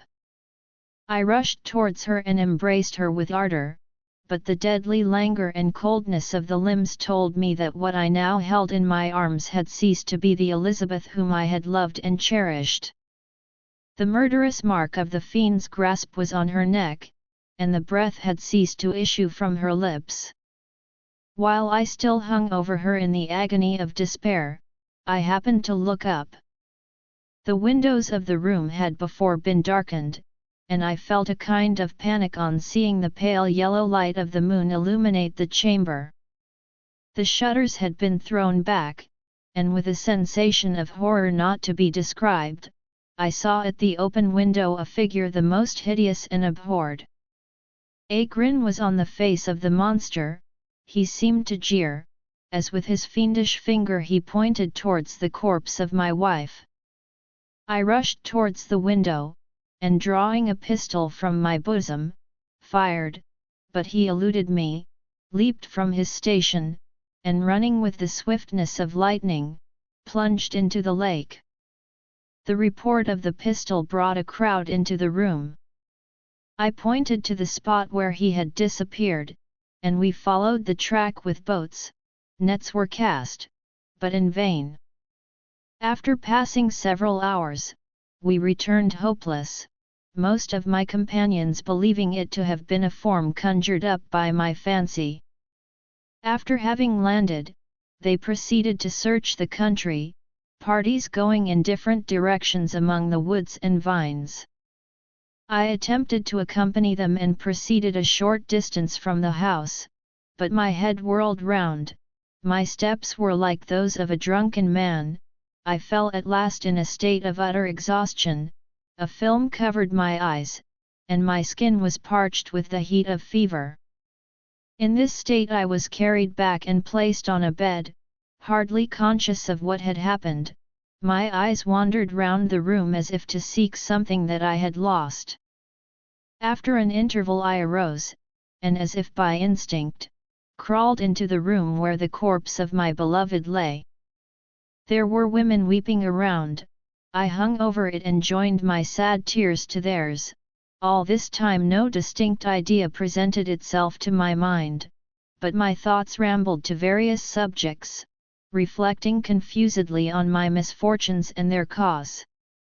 I was bewildered, in a cloud of wonder and horror. The death of William, the execution of Justine, the murder of Clerval, and lastly of my wife, even at that moment I knew not that my only remaining friends were safe from the malignity of the fiend. My father even now might be writhing under his grasp, and Ernest might be dead at his feet. This idea made me shudder and recalled me to action. I started up and resolved to return to Geneva with all possible speed. There were no horses to be procured, and I must return by the lake, but the wind was unfavourable, and the rain fell in torrents. However, it was hardly morning, and I might reasonably hope to arrive by night.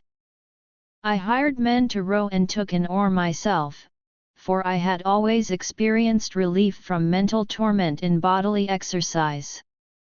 But the overflowing misery I now felt, and the excess of agitation that I endured rendered me incapable of any exertion. I threw down the oar, and leaning my head upon my hands, gave way to every gloomy idea that arose. If I looked up, I saw scenes which were familiar to me in my happier time and which I had contemplated but the day before in the company of her who was now but a shadow and a recollection. Tears streamed from my eyes. The rain had ceased for a moment, and I saw the fish play in the waters as they had done a few hours before. They had then been observed by Elizabeth. Nothing is so painful to the human mind as a great and sudden change. The sun might shine or the clouds might lower, but nothing could appear to me as it had done the day before. A fiend had snatched from me every hope of future happiness.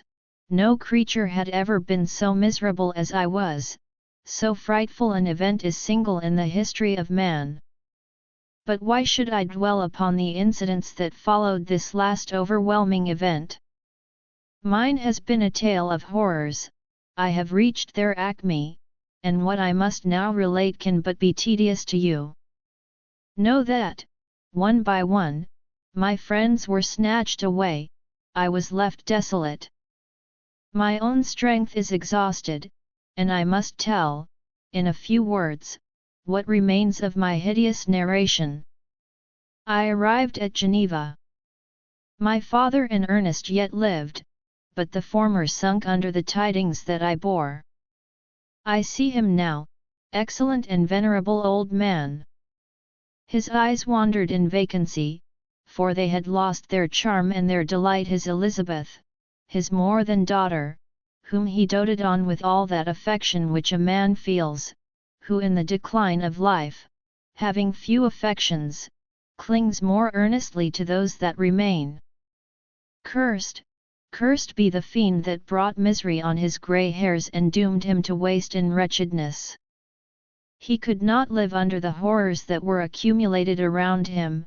The springs of existence suddenly gave way, he was unable to rise from his bed, and in a few days he died in my arms. What then became of me? I know not. I lost sensation, and chains and darkness were the only objects that pressed upon me. Sometimes, indeed, I dreamt that I wandered in flowery meadows and pleasant vales with the friends of my youth, but I awoke and found myself in a dungeon. Melancholy followed, but by degrees I gained a clear conception of my miseries and situation and was then released from my prison. For they had called me mad, and during many months, as I understood, a solitary cell had been my habitation. Liberty, however, had been a useless gift to me, had I not, as I awakened to reason, at the same time awakened to revenge. As the memory of past misfortunes pressed upon me, I began to reflect on their cause, the monster whom I had created, the miserable Damon whom I had sent abroad into the world for my destruction. I was possessed by a maddening rage when I thought of him, and desired and ardently prayed that I might have him within my grasp to wreak a great and signal revenge on his cursed head. Nor did my hate long confine itself to useless wishes. I began to reflect on the best means of securing him, and for this purpose, about a month after my release, I repaired to a criminal judge in the town and told him that I had an accusation to make, that I knew the destroyer of my family, and that I required him to exert his whole authority for the apprehension of the murderer. The magistrate listened to me with attention and kindness. "Be assured, sir," said he, "no pains or exertions on my part shall be spared to discover the villain." "I thank you," replied I. "Listen, therefore, to the deposition that I have to make. It is indeed a tale so strange that I should fear you would not credit it were there not something in truth which, however wonderful, forces conviction. The story is too connected to be mistaken for a dream, and I have no motive for falsehood. My manner as I thus addressed him was impressive but calm. I had formed in my own heart a resolution to pursue my destroyer to death, and this purpose quieted my agony and for an interval reconciled me to life. I now related my history briefly but with firmness and precision, marking the dates with accuracy and never deviating into invective or exclamation. The magistrate appeared at first perfectly incredulous, but as I continued he became more attentive and interested. I saw him sometimes shudder with horror, at others a lively surprise, unmingled with disbelief, was painted on his countenance. When I had concluded my narration, I said, "This is the being whom I accuse and for whose seizure and punishment I call upon you to exert your whole power. It is your duty as a magistrate, and I believe and hope that your feelings as a man will not revolt from the execution of those functions on this occasion." This address caused a considerable change in the physiognomy of my own auditor. He had heard my story with that half kind of belief that is given to a tale of spirits and supernatural events, but when he was called upon to act officially in consequence, the whole tide of his incredulity returned. He, however, answered mildly, "I would willingly afford you every aid in your pursuit, but the creature of whom you speak appears to have powers which would put all my exertions to defiance.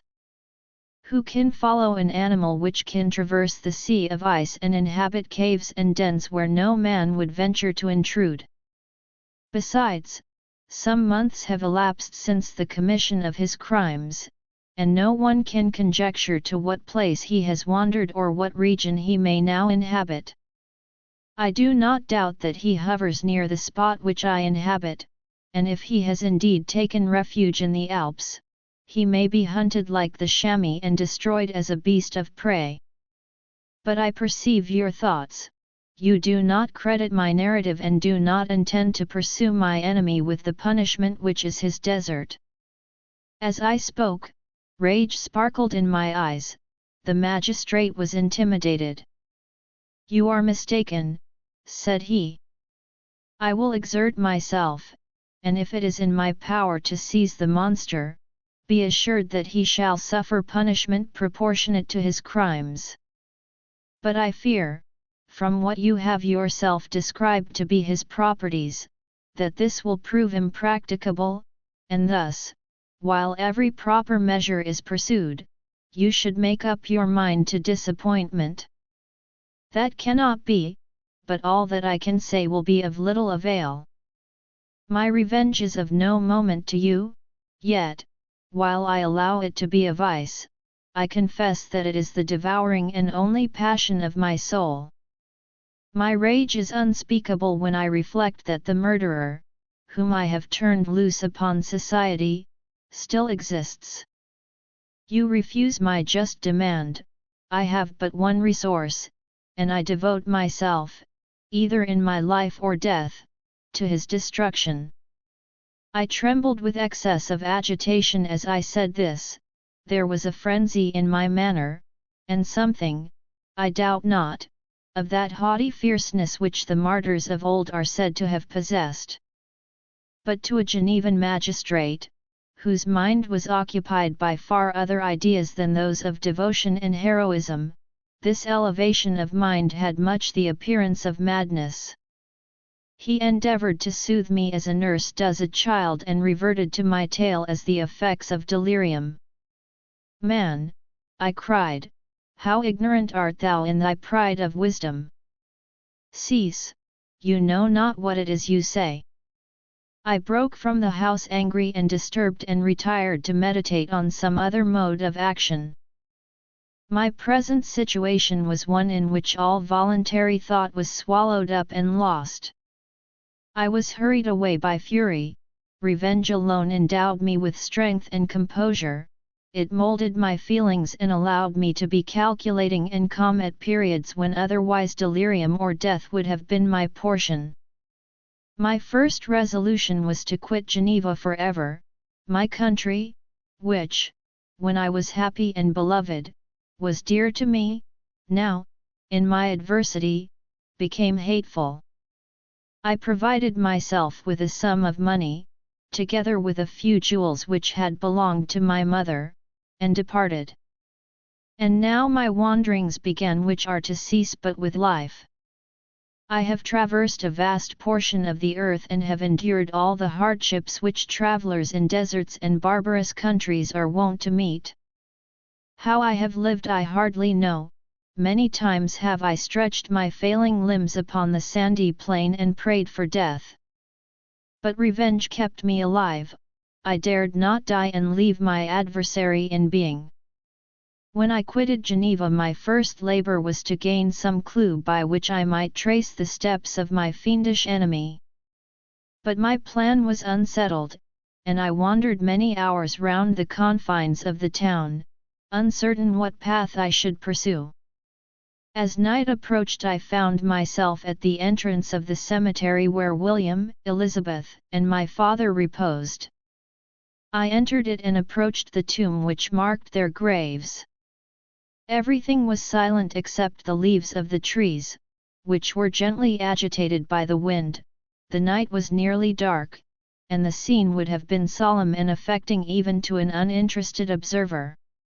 The spirits of the departed seemed to flit around and to cast a shadow, which was felt but not seen, around the head of the mourner. The deep grief which this scene had at first excited quickly gave way to rage and despair. They were dead, and I lived, their murderer also lived, and to destroy him I must drag out my weary existence.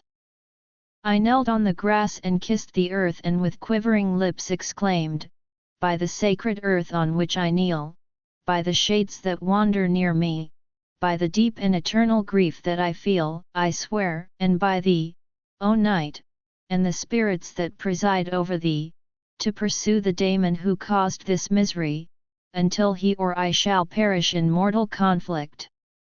For this purpose I will preserve my life, to execute this dear revenge will I again behold the sun and tread the green herbage of earth, which otherwise should vanish from my eyes forever. And I call on you, spirits of the dead, and on you, wandering ministers of vengeance, to aid and conduct me in my work. Let the cursed and hellish monster drink deep of agony, let him feel the despair that now torments me." I had begun my adjuration with solemnity and an awe which almost assured me that the shades of my murdered friends heard and approved my devotion, but the furies possessed me as I concluded, and rage choked my utterance.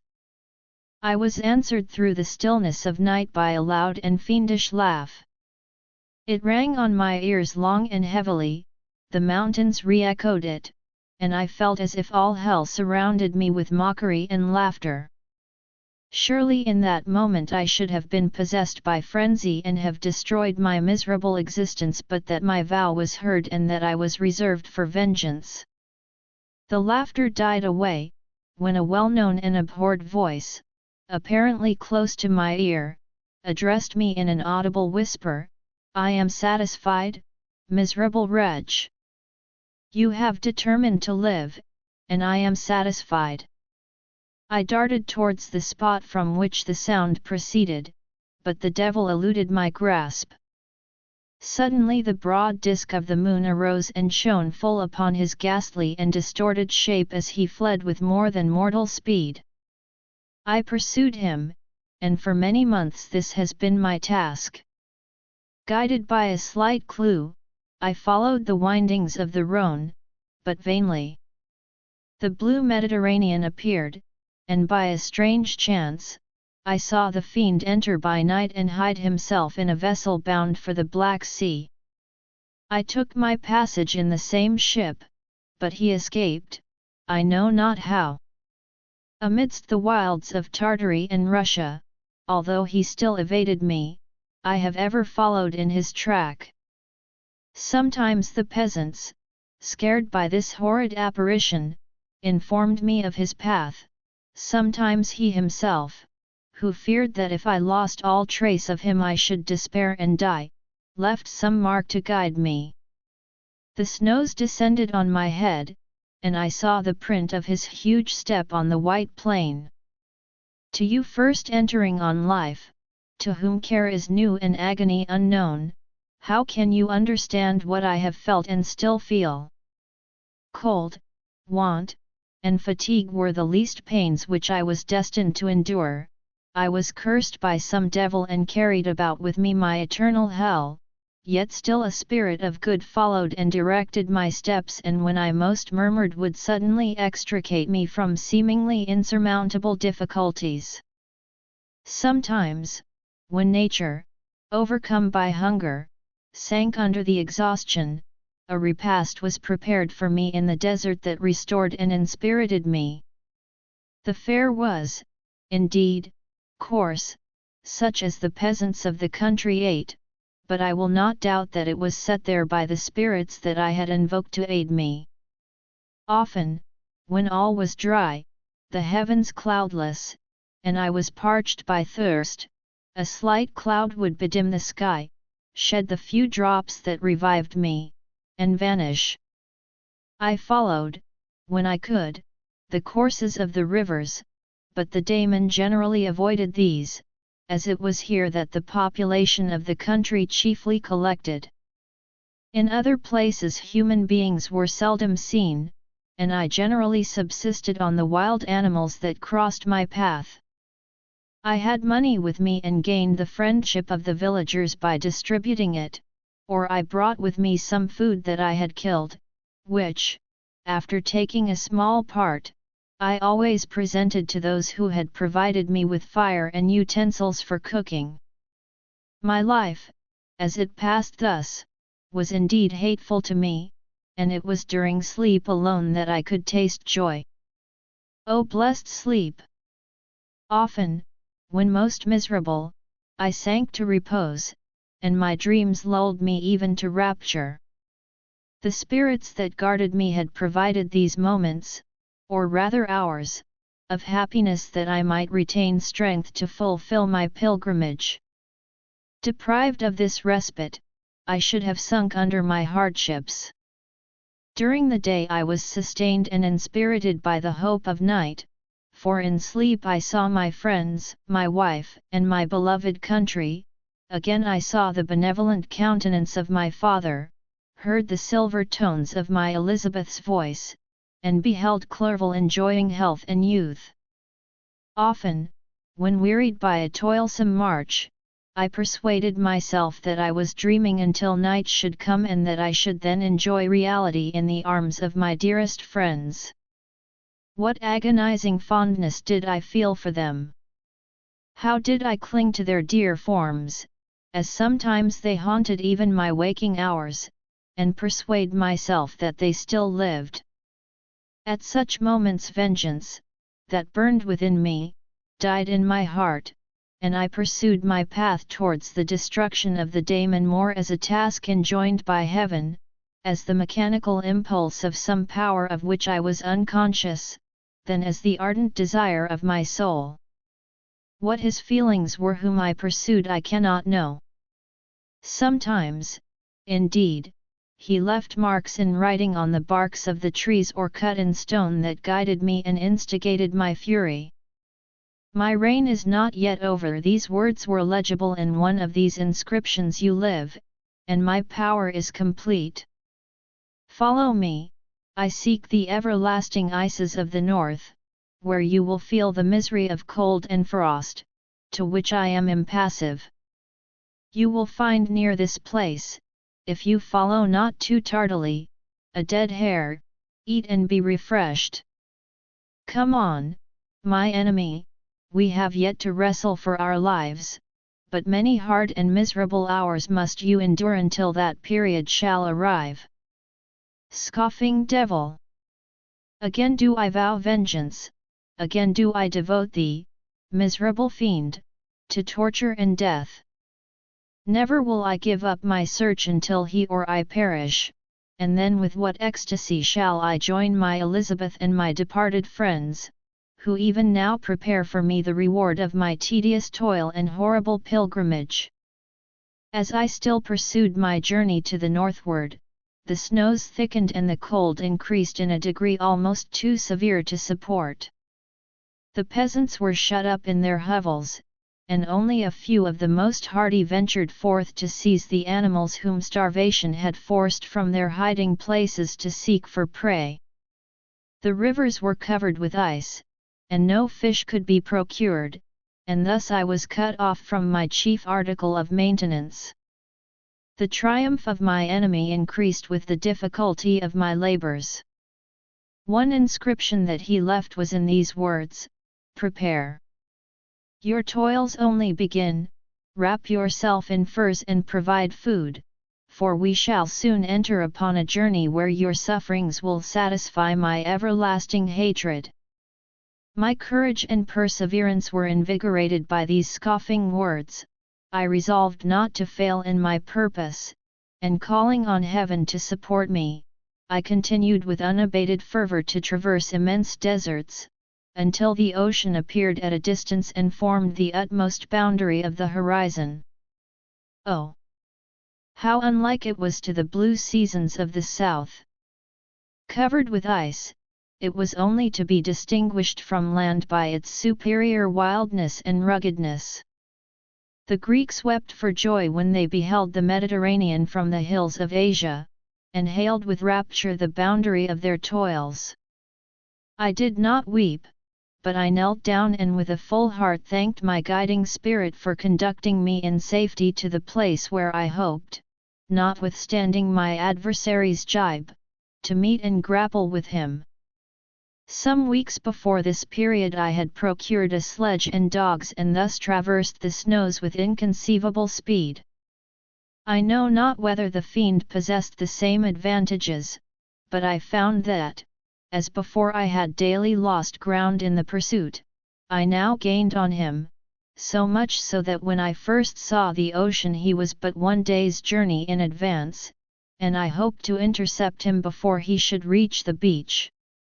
With new courage, therefore, I pressed on, and in 2 days arrived at a wretched hamlet on the seashore. I inquired of the inhabitants concerning the fiend and gained accurate information. A gigantic monster, they said, had arrived the night before, armed with a gun and many pistols, putting to flight the inhabitants of a solitary cottage through fear of his terrific appearance.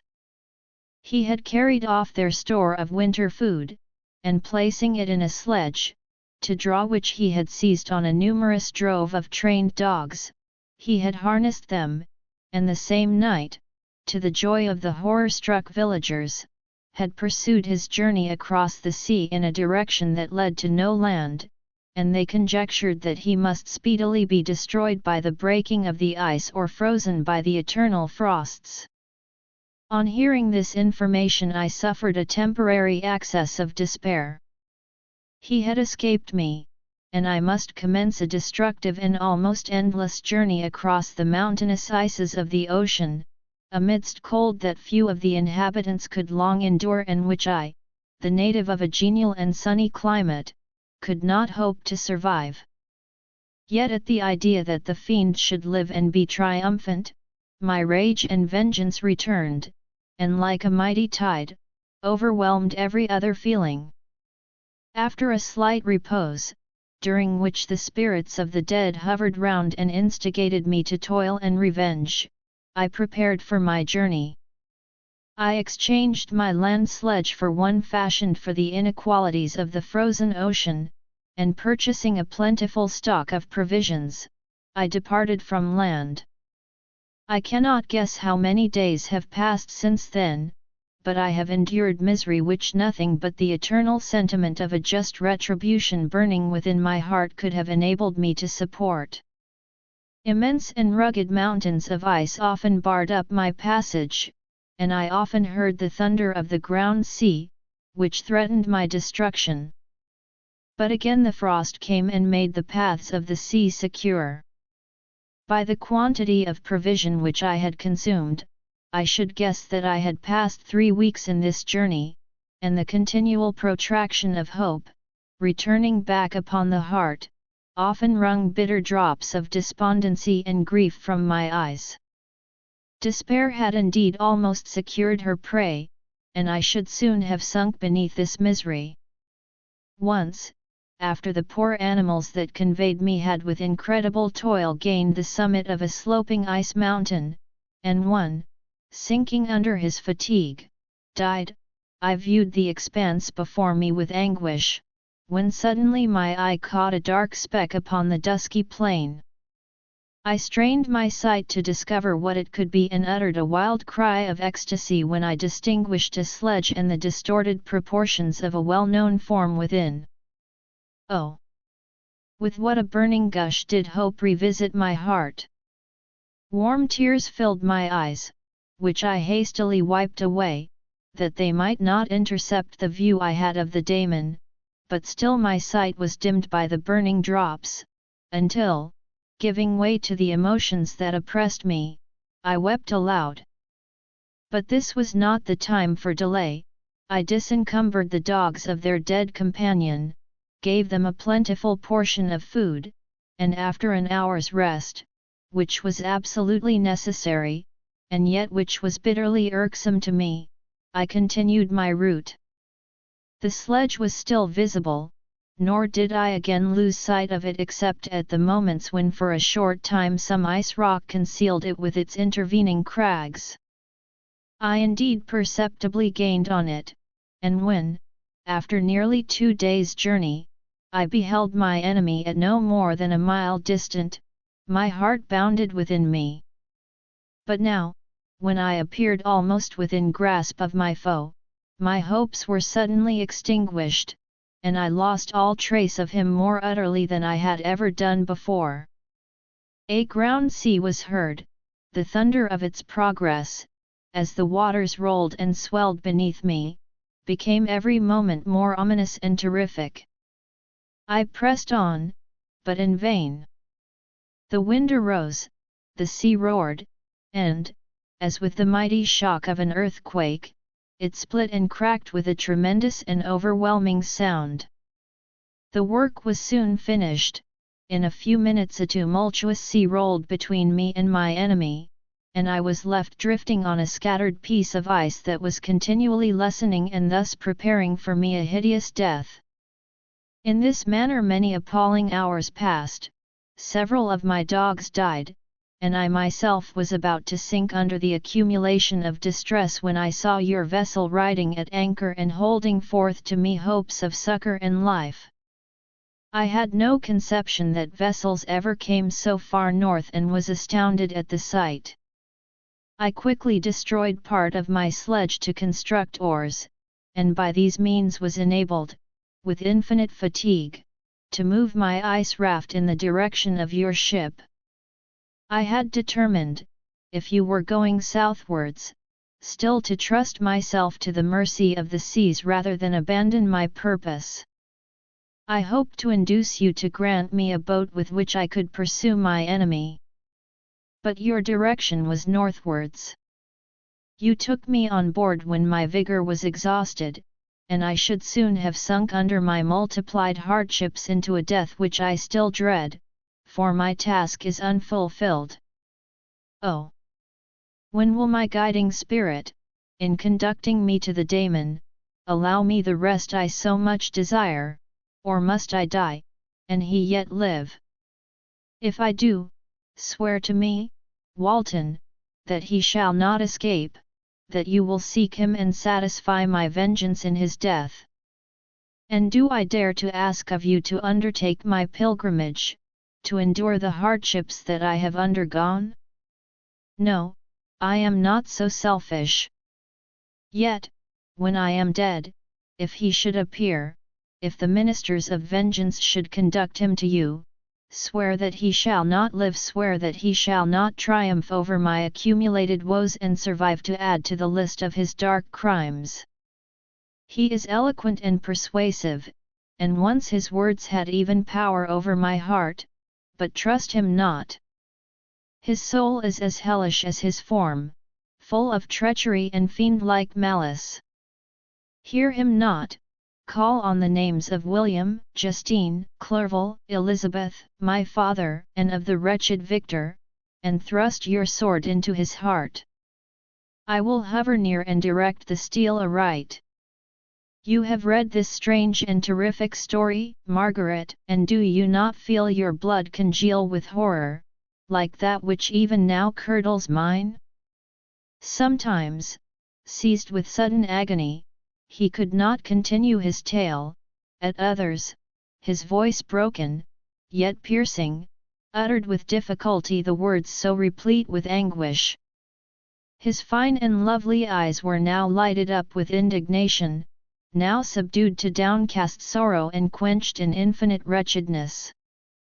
Sometimes he commanded his countenance and tones and related the most horrible incidents with a tranquil voice, suppressing every mark of agitation; then, like a volcano bursting forth, his face would suddenly change to an expression of the wildest rage as he shrieked out imprecations on his persecutor. His tale is connected and told with an appearance of the simplest truth, yet I own to you that the letters of Felix and Safie, which he showed me, and the apparition of the monster seen from our ship, brought to me a greater conviction of the truth of his narrative than his asseverations, however earnest and connected. Such a monster has, then, really existence. I cannot doubt it, yet I am lost in surprise and admiration. Sometimes I endeavored to gain from Frankenstein the particulars of his creature's formation, but on this point he was impenetrable. "Are you mad, my friend?" said he. "Or whither does your senseless curiosity lead you? Would you also create for yourself and the world a demoniacal enemy? Peace, peace! Learn my miseries and do not seek to increase your own." Frankenstein discovered that I made notes concerning his history. He asked to see them and then himself corrected and augmented them in many places, but principally in giving the life and spirit to the conversations he held with his enemy. "Since you have preserved my narration," said he, "I would not that a mutilated one should go down to posterity. Thus has a week passed away, while I have listened to the strangest tale that ever imagination formed. My thoughts and every feeling of my soul have been drunk up by the interest for my guest which this tale and his own elevated and gentle manners have created. I wish to soothe him, yet can I counsel one so infinitely miserable, so destitute of every hope of consolation, to live? Oh, no! The only joy that he can now know will be when he composes his shattered spirit to peace and death. Yet he enjoys one comfort, the offspring of solitude and delirium. He believes that when in dreams he holds converse with his friends and derives from that communion consolation for his miseries or excitements to his vengeance, that they are not the creations of his fancy, but the beings themselves who visit him from the regions of a remote world. This faith gives a solemnity to his reveries that render them to me almost as imposing and interesting as truth.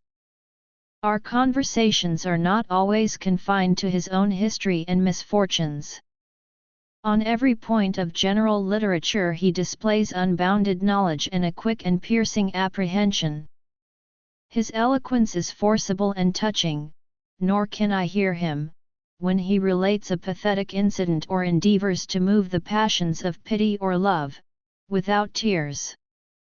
What a glorious creature must he have been in the days of his prosperity, when he is thus noble and godlike in ruin. He seems to feel his own worth and the greatness of his fall. "When younger," said he, "I believed myself destined for some great enterprise. My feelings are profound, but I possessed a coolness of judgment that fitted me for illustrious achievements. This sentiment of the worth of my nature supported me when others would have been oppressed, for I deemed it criminal to throw away in useless grief those talents that might be useful to my fellow creatures. When I reflected on the work I had completed, no less a one than the creation of a sensitive and rational animal, I could not rank myself with the herd of common projectors.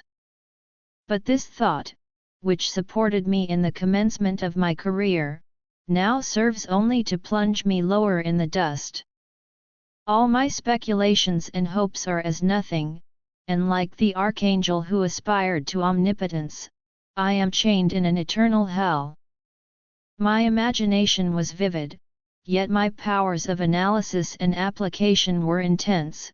By the union of these qualities I conceived the idea and executed the creation of a man. Even now I cannot recollect without passion my reveries while the work was incomplete. I trod heaven in my thoughts, now exulting in my powers, now burning with the idea of their effects. From my infancy I was imbued with high hopes and a lofty ambition, but how am I sunk? Oh! My friend, if you had known me as I once was, you would not recognize me in this state of degradation. Despondency rarely visited my heart, a high destiny seemed to bear me on, until I fell, never, never again to rise. Must I then lose this admirable being? I have longed for a friend, I have sought one who would sympathize with and love me. Behold, on these desert seas I have found such a one, but I fear I have gained him only to know his value and lose him. I would reconcile him to life, but he repulses the idea. I thank you, Walton, he said, for your kind intentions towards so miserable a wretch, but when you speak of new ties and fresh affections, think you that any can replace those who are gone? Can any man be to me as Clerval was, or any woman another Elizabeth? Even where the affections are not strongly moved by any superior excellence, the companions of our childhood always possess a certain power over our minds which hardly any later friend can obtain. They know our infantine dispositions, which, however they may be afterwards modified, are never eradicated, and they can judge of our actions with more certain conclusions as to the integrity of our motives. A sister or a brother can never, unless indeed such symptoms have been shown early, suspect the other of fraud or false dealing, when another friend, however strongly he may be attached, may, in spite of himself, be contemplated with suspicion. But I enjoyed friends, dear not only through habit and association, but from their own merits, and wherever I am, the soothing voice of my Elizabeth and the conversation of Clerval will be ever whispered in my ear. They are dead, and but one feeling in such a solitude can persuade me to preserve my life. If I were engaged in any high undertaking or design, fraught with extensive utility to my fellow creatures, then could I live to fulfill it. But such is not my destiny. I must pursue and destroy the being to whom I gave existence, then my lot on earth will be fulfilled and I may die. I write to you, encompassed by peril and ignorant whether I am ever doomed to see again dear England and the dearer friends that inhabit it. I am surrounded by mountains of ice which admit of no escape and threaten every moment to crush my vessel. The brave fellows whom I have persuaded to be my companions look towards me for aid, but I have none to bestow. There is something terribly appalling in our situation, yet my courage and hopes do not desert me. Yet it is terrible to reflect that the lives of all these men are endangered through me. If we are lost, my mad schemes are the cause. And what, Margaret, will be the state of your mind? You will not hear of my destruction, and you will anxiously await my return. Years will pass, and you will have visitings of despair and yet be tortured by hope. Oh! My beloved sister, the sickening failing of your heartfelt expectations is, in prospect, more terrible to me than my own death. But you have a husband and lovely children, you may be happy. Heaven bless you and make you so. My unfortunate guest regards me with the tenderest compassion. He endeavors to fill me with hope and talks as if life were a possession which he valued. He reminds me how often the same accidents have happened to other navigators who have attempted this sea, and in spite of myself, he fills me with cheerful auguries. Even the sailors feel the power of his eloquence. When he speaks, they no longer despair, he rouses their energies, and while they hear his voice they believe these vast mountains of ice are molehills which will vanish before the resolutions of man. These feelings are transitory, each day of expectation delayed fills them with fear, and I almost dread a mutiny caused by this despair. A scene has just passed of such uncommon interest that, although it is highly probable that these papers may never reach you, yet I cannot forbear recording it. We are still surrounded by mountains of ice, still in imminent danger of being crushed in their conflict. The cold is excessive, and many of my unfortunate comrades have already found a grave amidst this scene of desolation. Frankenstein has daily declined in health, a feverish fire still glimmers in his eyes, but he is exhausted, and when suddenly roused to any exertion, he speedily sinks again into apparent lifelessness. I mentioned in my last letter the fears I entertained of a mutiny.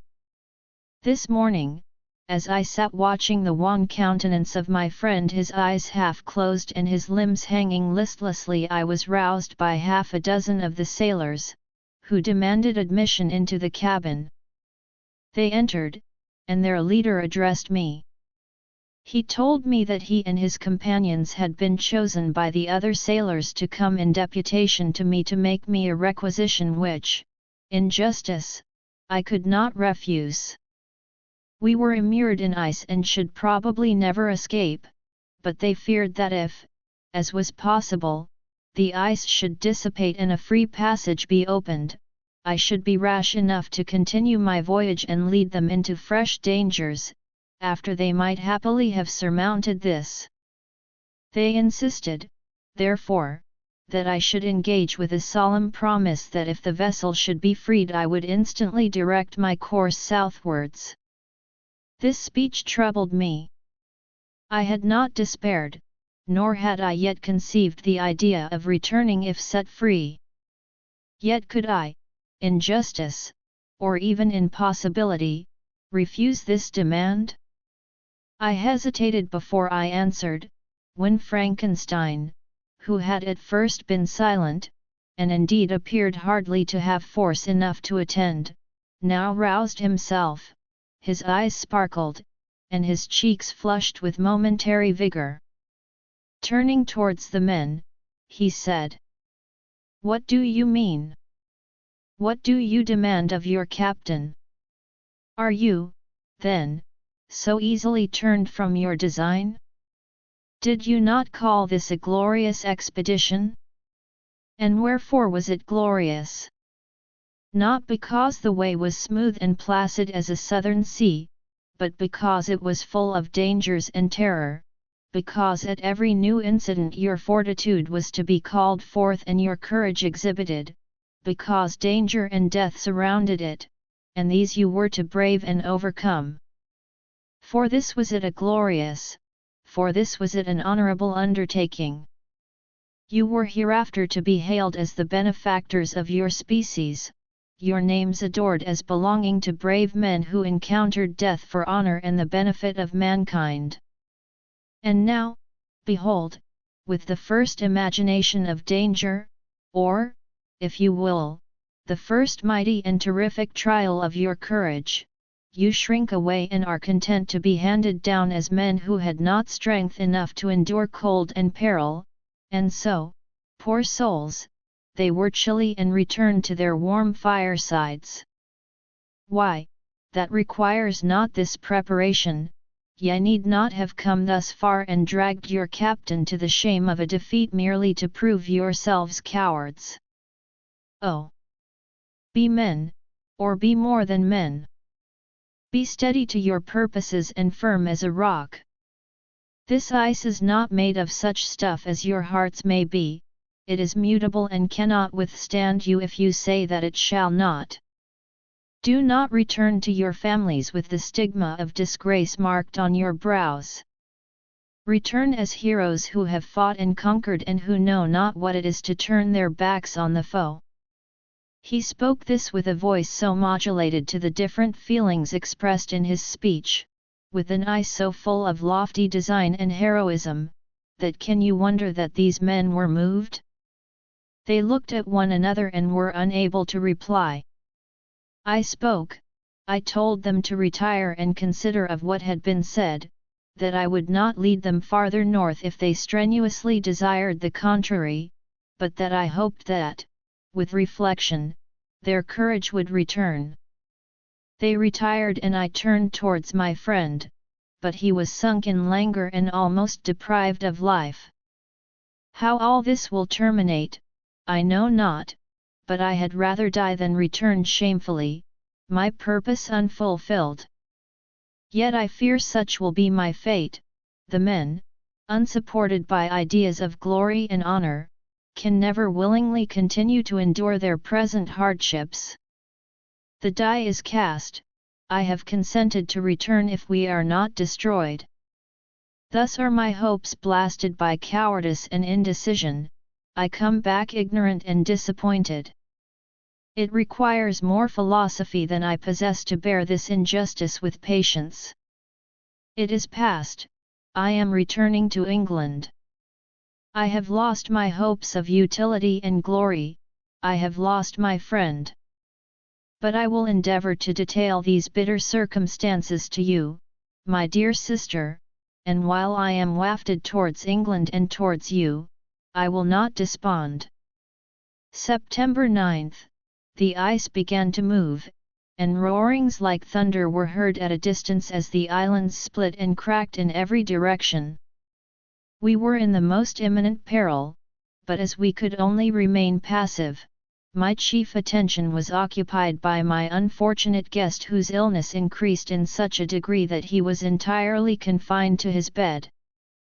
The ice cracked behind us and was driven with force towards the north. A breeze sprang from the west, and on the 11th the passage towards the south became perfectly free. When the sailors saw this and that their return to their native country was apparently assured, a shout of tumultuous joy broke from them, loud and long continued. Frankenstein, who was dozing, awoke and asked the cause of the tumult. "They shout," I said, "because they will soon return to England." "Do you, then, really return?" "Alas! Yes, I cannot withstand their demands. I cannot lead them unwillingly to danger, and I must return." "Do so, if you will, but I will not." "You may give up your purpose, but mine is assigned to me by heaven, and I dare not. I am weak, but surely the spirits who assist my vengeance will endow me with sufficient strength." Saying this, he endeavoured to spring from the bed, but the exertion was too great for him, he fell back and fainted. It was long before he was restored, and I often thought that life was entirely extinct. At length he opened his eyes, he breathed with difficulty and was unable to speak. The surgeon gave him a composing draught and ordered us to leave him undisturbed. In the meantime he told me that my friend had certainly not many hours to live. His sentence was pronounced, and I could only grieve and be patient. I sat by his bed, watching him. His eyes were closed, and I thought he slept, but presently he called to me in a feeble voice, and bidding me come near, said, "Alas! The strength I relied on is gone, I feel that I shall soon die, and he, my enemy and persecutor, may still be in being. Think not, Walton, that in the last moments of my existence I feel that burning hatred and ardent desire of revenge I once expressed, but I feel myself justified in desiring the death of my adversary. During these last days I have been occupied in examining my past conduct, nor do I find it blamable. In a fit of enthusiastic madness I created a rational creature and was bound towards him to assure, as far as was in my power, his happiness and well-being. This was my duty, but there was another still paramount to that. My duties towards the beings of my own species had greater claims to my attention because they included a greater proportion of happiness or misery. Urged by this view, I refused, and I did right in refusing, to create a companion for the first creature. He showed unparalleled malignity and selfishness in evil, he destroyed my friends, he devoted to destruction beings who possessed exquisite sensations, happiness, and wisdom, nor do I know where this thirst for vengeance may end. Miserable himself that he may render no other wretched, he ought to die. The task of his destruction was mine, but I have failed. When actuated by selfish and vicious motives, I asked you to undertake my unfinished work, and I renew this request now, when I am only induced by reason and virtue. Yet I cannot ask you to renounce your country and friends to fulfill this task, and now that you are returning to England, you will have little chance of meeting with him. But the consideration of these points, and the well-balancing of what you may esteem your duties, I leave to you. My judgment and ideas are already disturbed by the near approach of death. I dare not ask you to do what I think right, for I may still be misled by passion. That he should live to be an instrument of mischief disturbs me.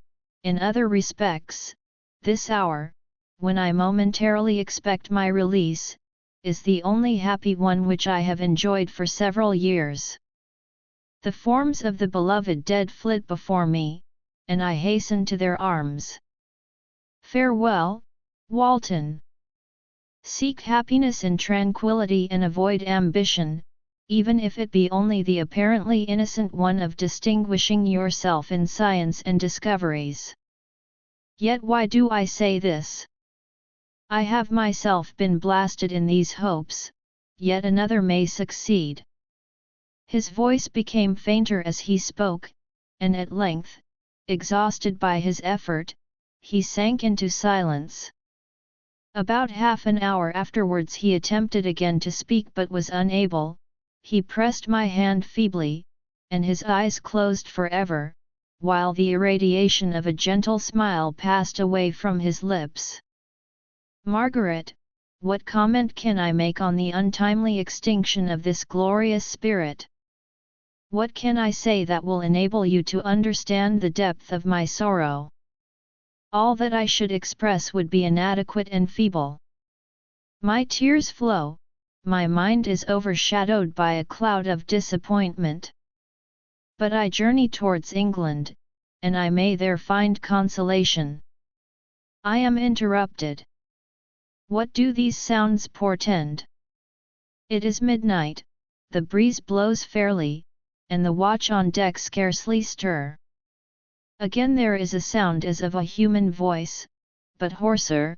It comes from the cabin where the remains of Frankenstein still lie. I must arise and examine. Good night, my sister. Great God! What a scene has just taken place! I am yet dizzy with the remembrance of it. I hardly know whether I shall have the power to detail it, yet the tale which I have recorded would be incomplete without this final and wonderful catastrophe. I entered the cabin where lay the remains of my ill-fated and admirable friend. Over him hung a form which I cannot find words to describe, gigantic in stature, yet uncouth and distorted in its proportions. As he hung over the coffin, his face was concealed by long locks of ragged hair, but one vast hand was extended, in color and apparent texture like that of a mummy. When he heard the sound of my approach, he ceased to utter exclamations of grief and horror and sprung towards the window. Never did I behold a vision so horrible as his face, of such loathsome yet appalling hideousness. I shut my eyes involuntarily and endeavored to recollect what were my duties with regard to this destroyer. I called on him to stay. He paused, looking on me with wonder, and again turning towards the lifeless form of his creator, he seemed to forget my presence, and every feature and gesture seemed instigated by the wildest rage of some uncontrollable passion. "That is also my victim," he exclaimed. "In his murder my crimes are consummated, the miserable series of my being is wound to its close. Oh, Frankenstein! Generous and self-devoted being! What does it avail that I now ask thee to pardon me? I, who irretrievably destroyed thee by destroying all thou lovedst. Alas! He is cold, he cannot answer me." His voice seemed suffocated, and my first impulses, which had suggested to me the duty of obeying the dying request of my friend in destroying his enemy, were now suspended by a mixture of curiosity and compassion. I approached this tremendous being. I dared not again raise my eyes to his face, there was something so scaring and unearthly in his ugliness. I attempted to speak, but the words died away on my lips. The monster continued to utter wild and incoherent self-reproaches. At length I gathered resolution to address him in a pause of the tempest of his passion. "Your repentance," I said, "is now superfluous. If you had listened to the voice of conscience and heeded the stings of remorse before you had urged your diabolical vengeance to this extremity, Frankenstein would yet have lived." "And do you dream?" said the daemon. "Do you think that I was then dead to agony and remorse? He continued, pointing to the corpse, he suffered not in the consummation of the deed. Oh! Not the 10,000th portion of the anguish that was mine during the lingering detail of its execution. A frightful selfishness hurried me on, while my heart was poisoned with remorse. Think you that the groans of Clerval were music to my ears? My heart was fashioned to be susceptible of love and sympathy, and when wrenched by misery to vice and hatred, it did not endure the violence of the change without torture such as you cannot even imagine. After the murder of Clerval I returned to Switzerland, heartbroken and overcome. I pitied Frankenstein, my pity amounted to horror, I abhorred myself. But when I discovered that he, the author at once of my existence and of its unspeakable torments, dared to hope for happiness, that while he accumulated wretchedness and despair upon me he sought his own enjoyment in feelings and passions from the indulgence of which I was forever barred, then impotent envy and bitter indignation filled me with an insatiable thirst for vengeance. I recollected my threat and resolved that it should be accomplished. I knew that I was preparing for myself a deadly torture, but I was the slave, not the master, of an impulse which I detested yet could not disobey. Yet when she died, nay, then I was not miserable. I had cast off all feeling, subdued all anguish, to riot in the excess of my despair. Evil thenceforth became my good. Urged thus far, I had no choice but to adapt my nature to an element which I had willingly chosen. The completion of my demoniacal design became an insatiable passion. And now it is ended, there is my last victim. I was at first touched by the expressions of his misery, yet, when I called to mind what Frankenstein had said of his powers of eloquence and persuasion, and when I again cast my eyes on the lifeless form of my friend, indignation was rekindled within me. "Wretch!" I said. "It is well that you come here to whine over the desolation that you have made. You throw a torch into a pile of buildings, and when they are consumed, you sit among the ruins and lament the fall. Hypocritical fiend!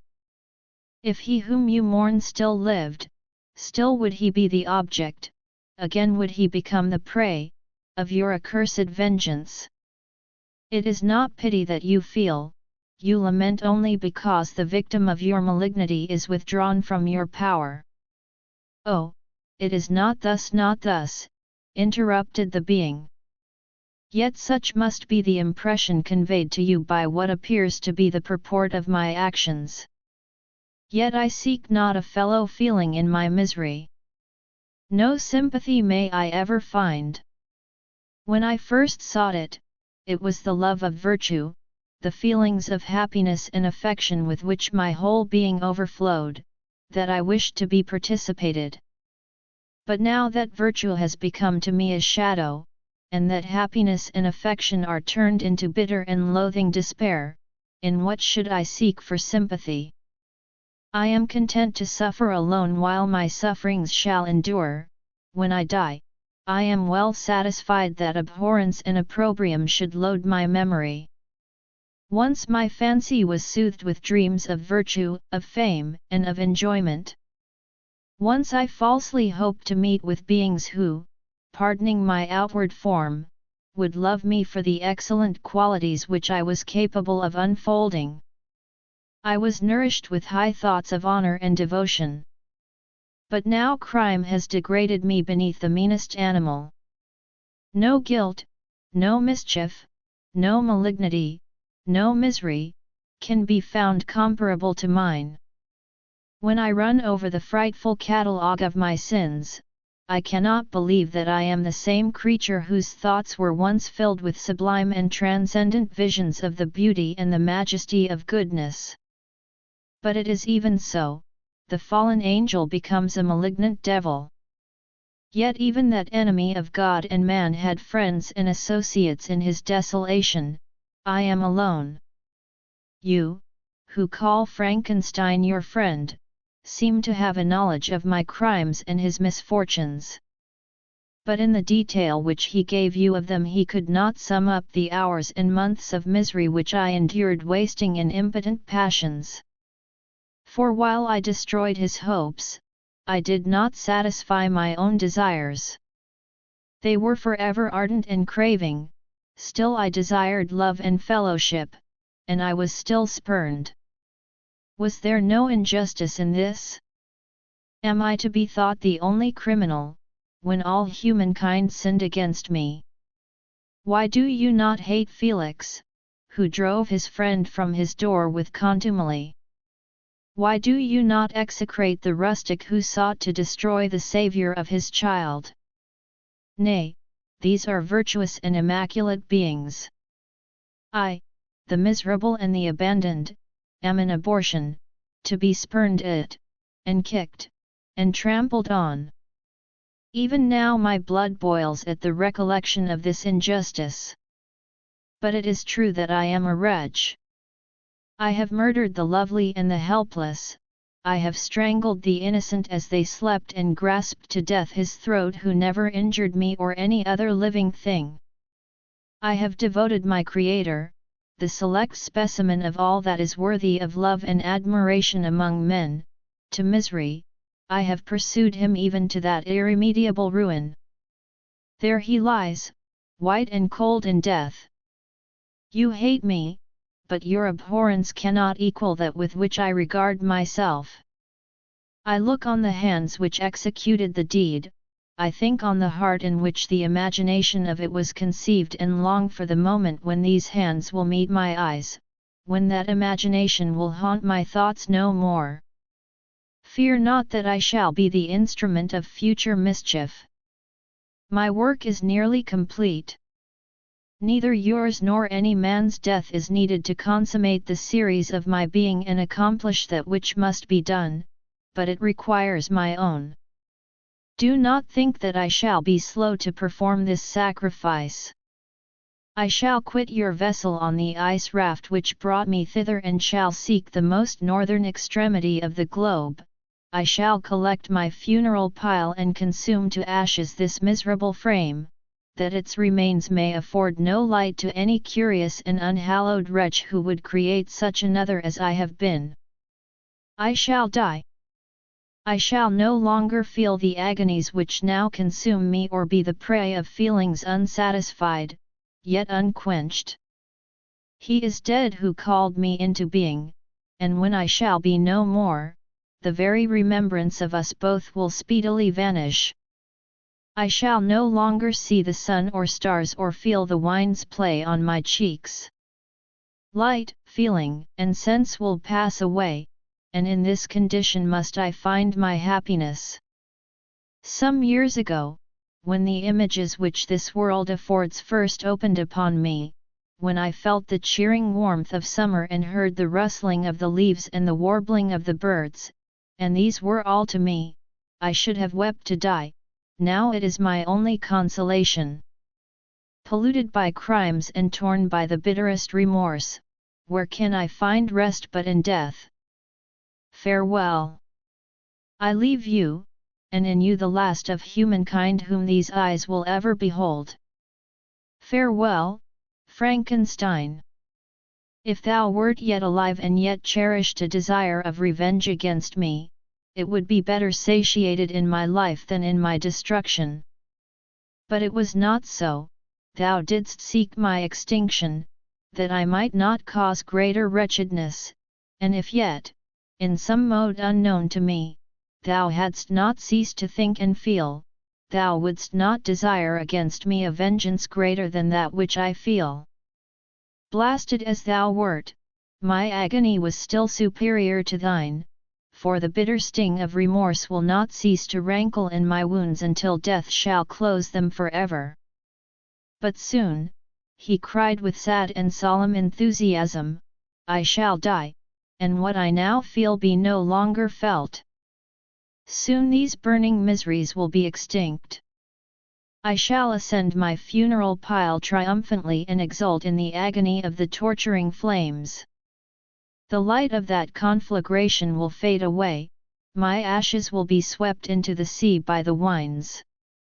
My spirit will sleep in peace, or if it thinks, it will not surely think thus. Farewell. He sprang from the cabin window as he said this, upon the ice raft which lay close to the vessel. He was soon borne away by the waves and lost in darkness and distance. Thank you for following. The journey of modern Prometheus is truly worth exploring. Hopefully this video has sparked your passion and curiosity. Don't forget to like and subscribe to conquer new limits with us. See you next time.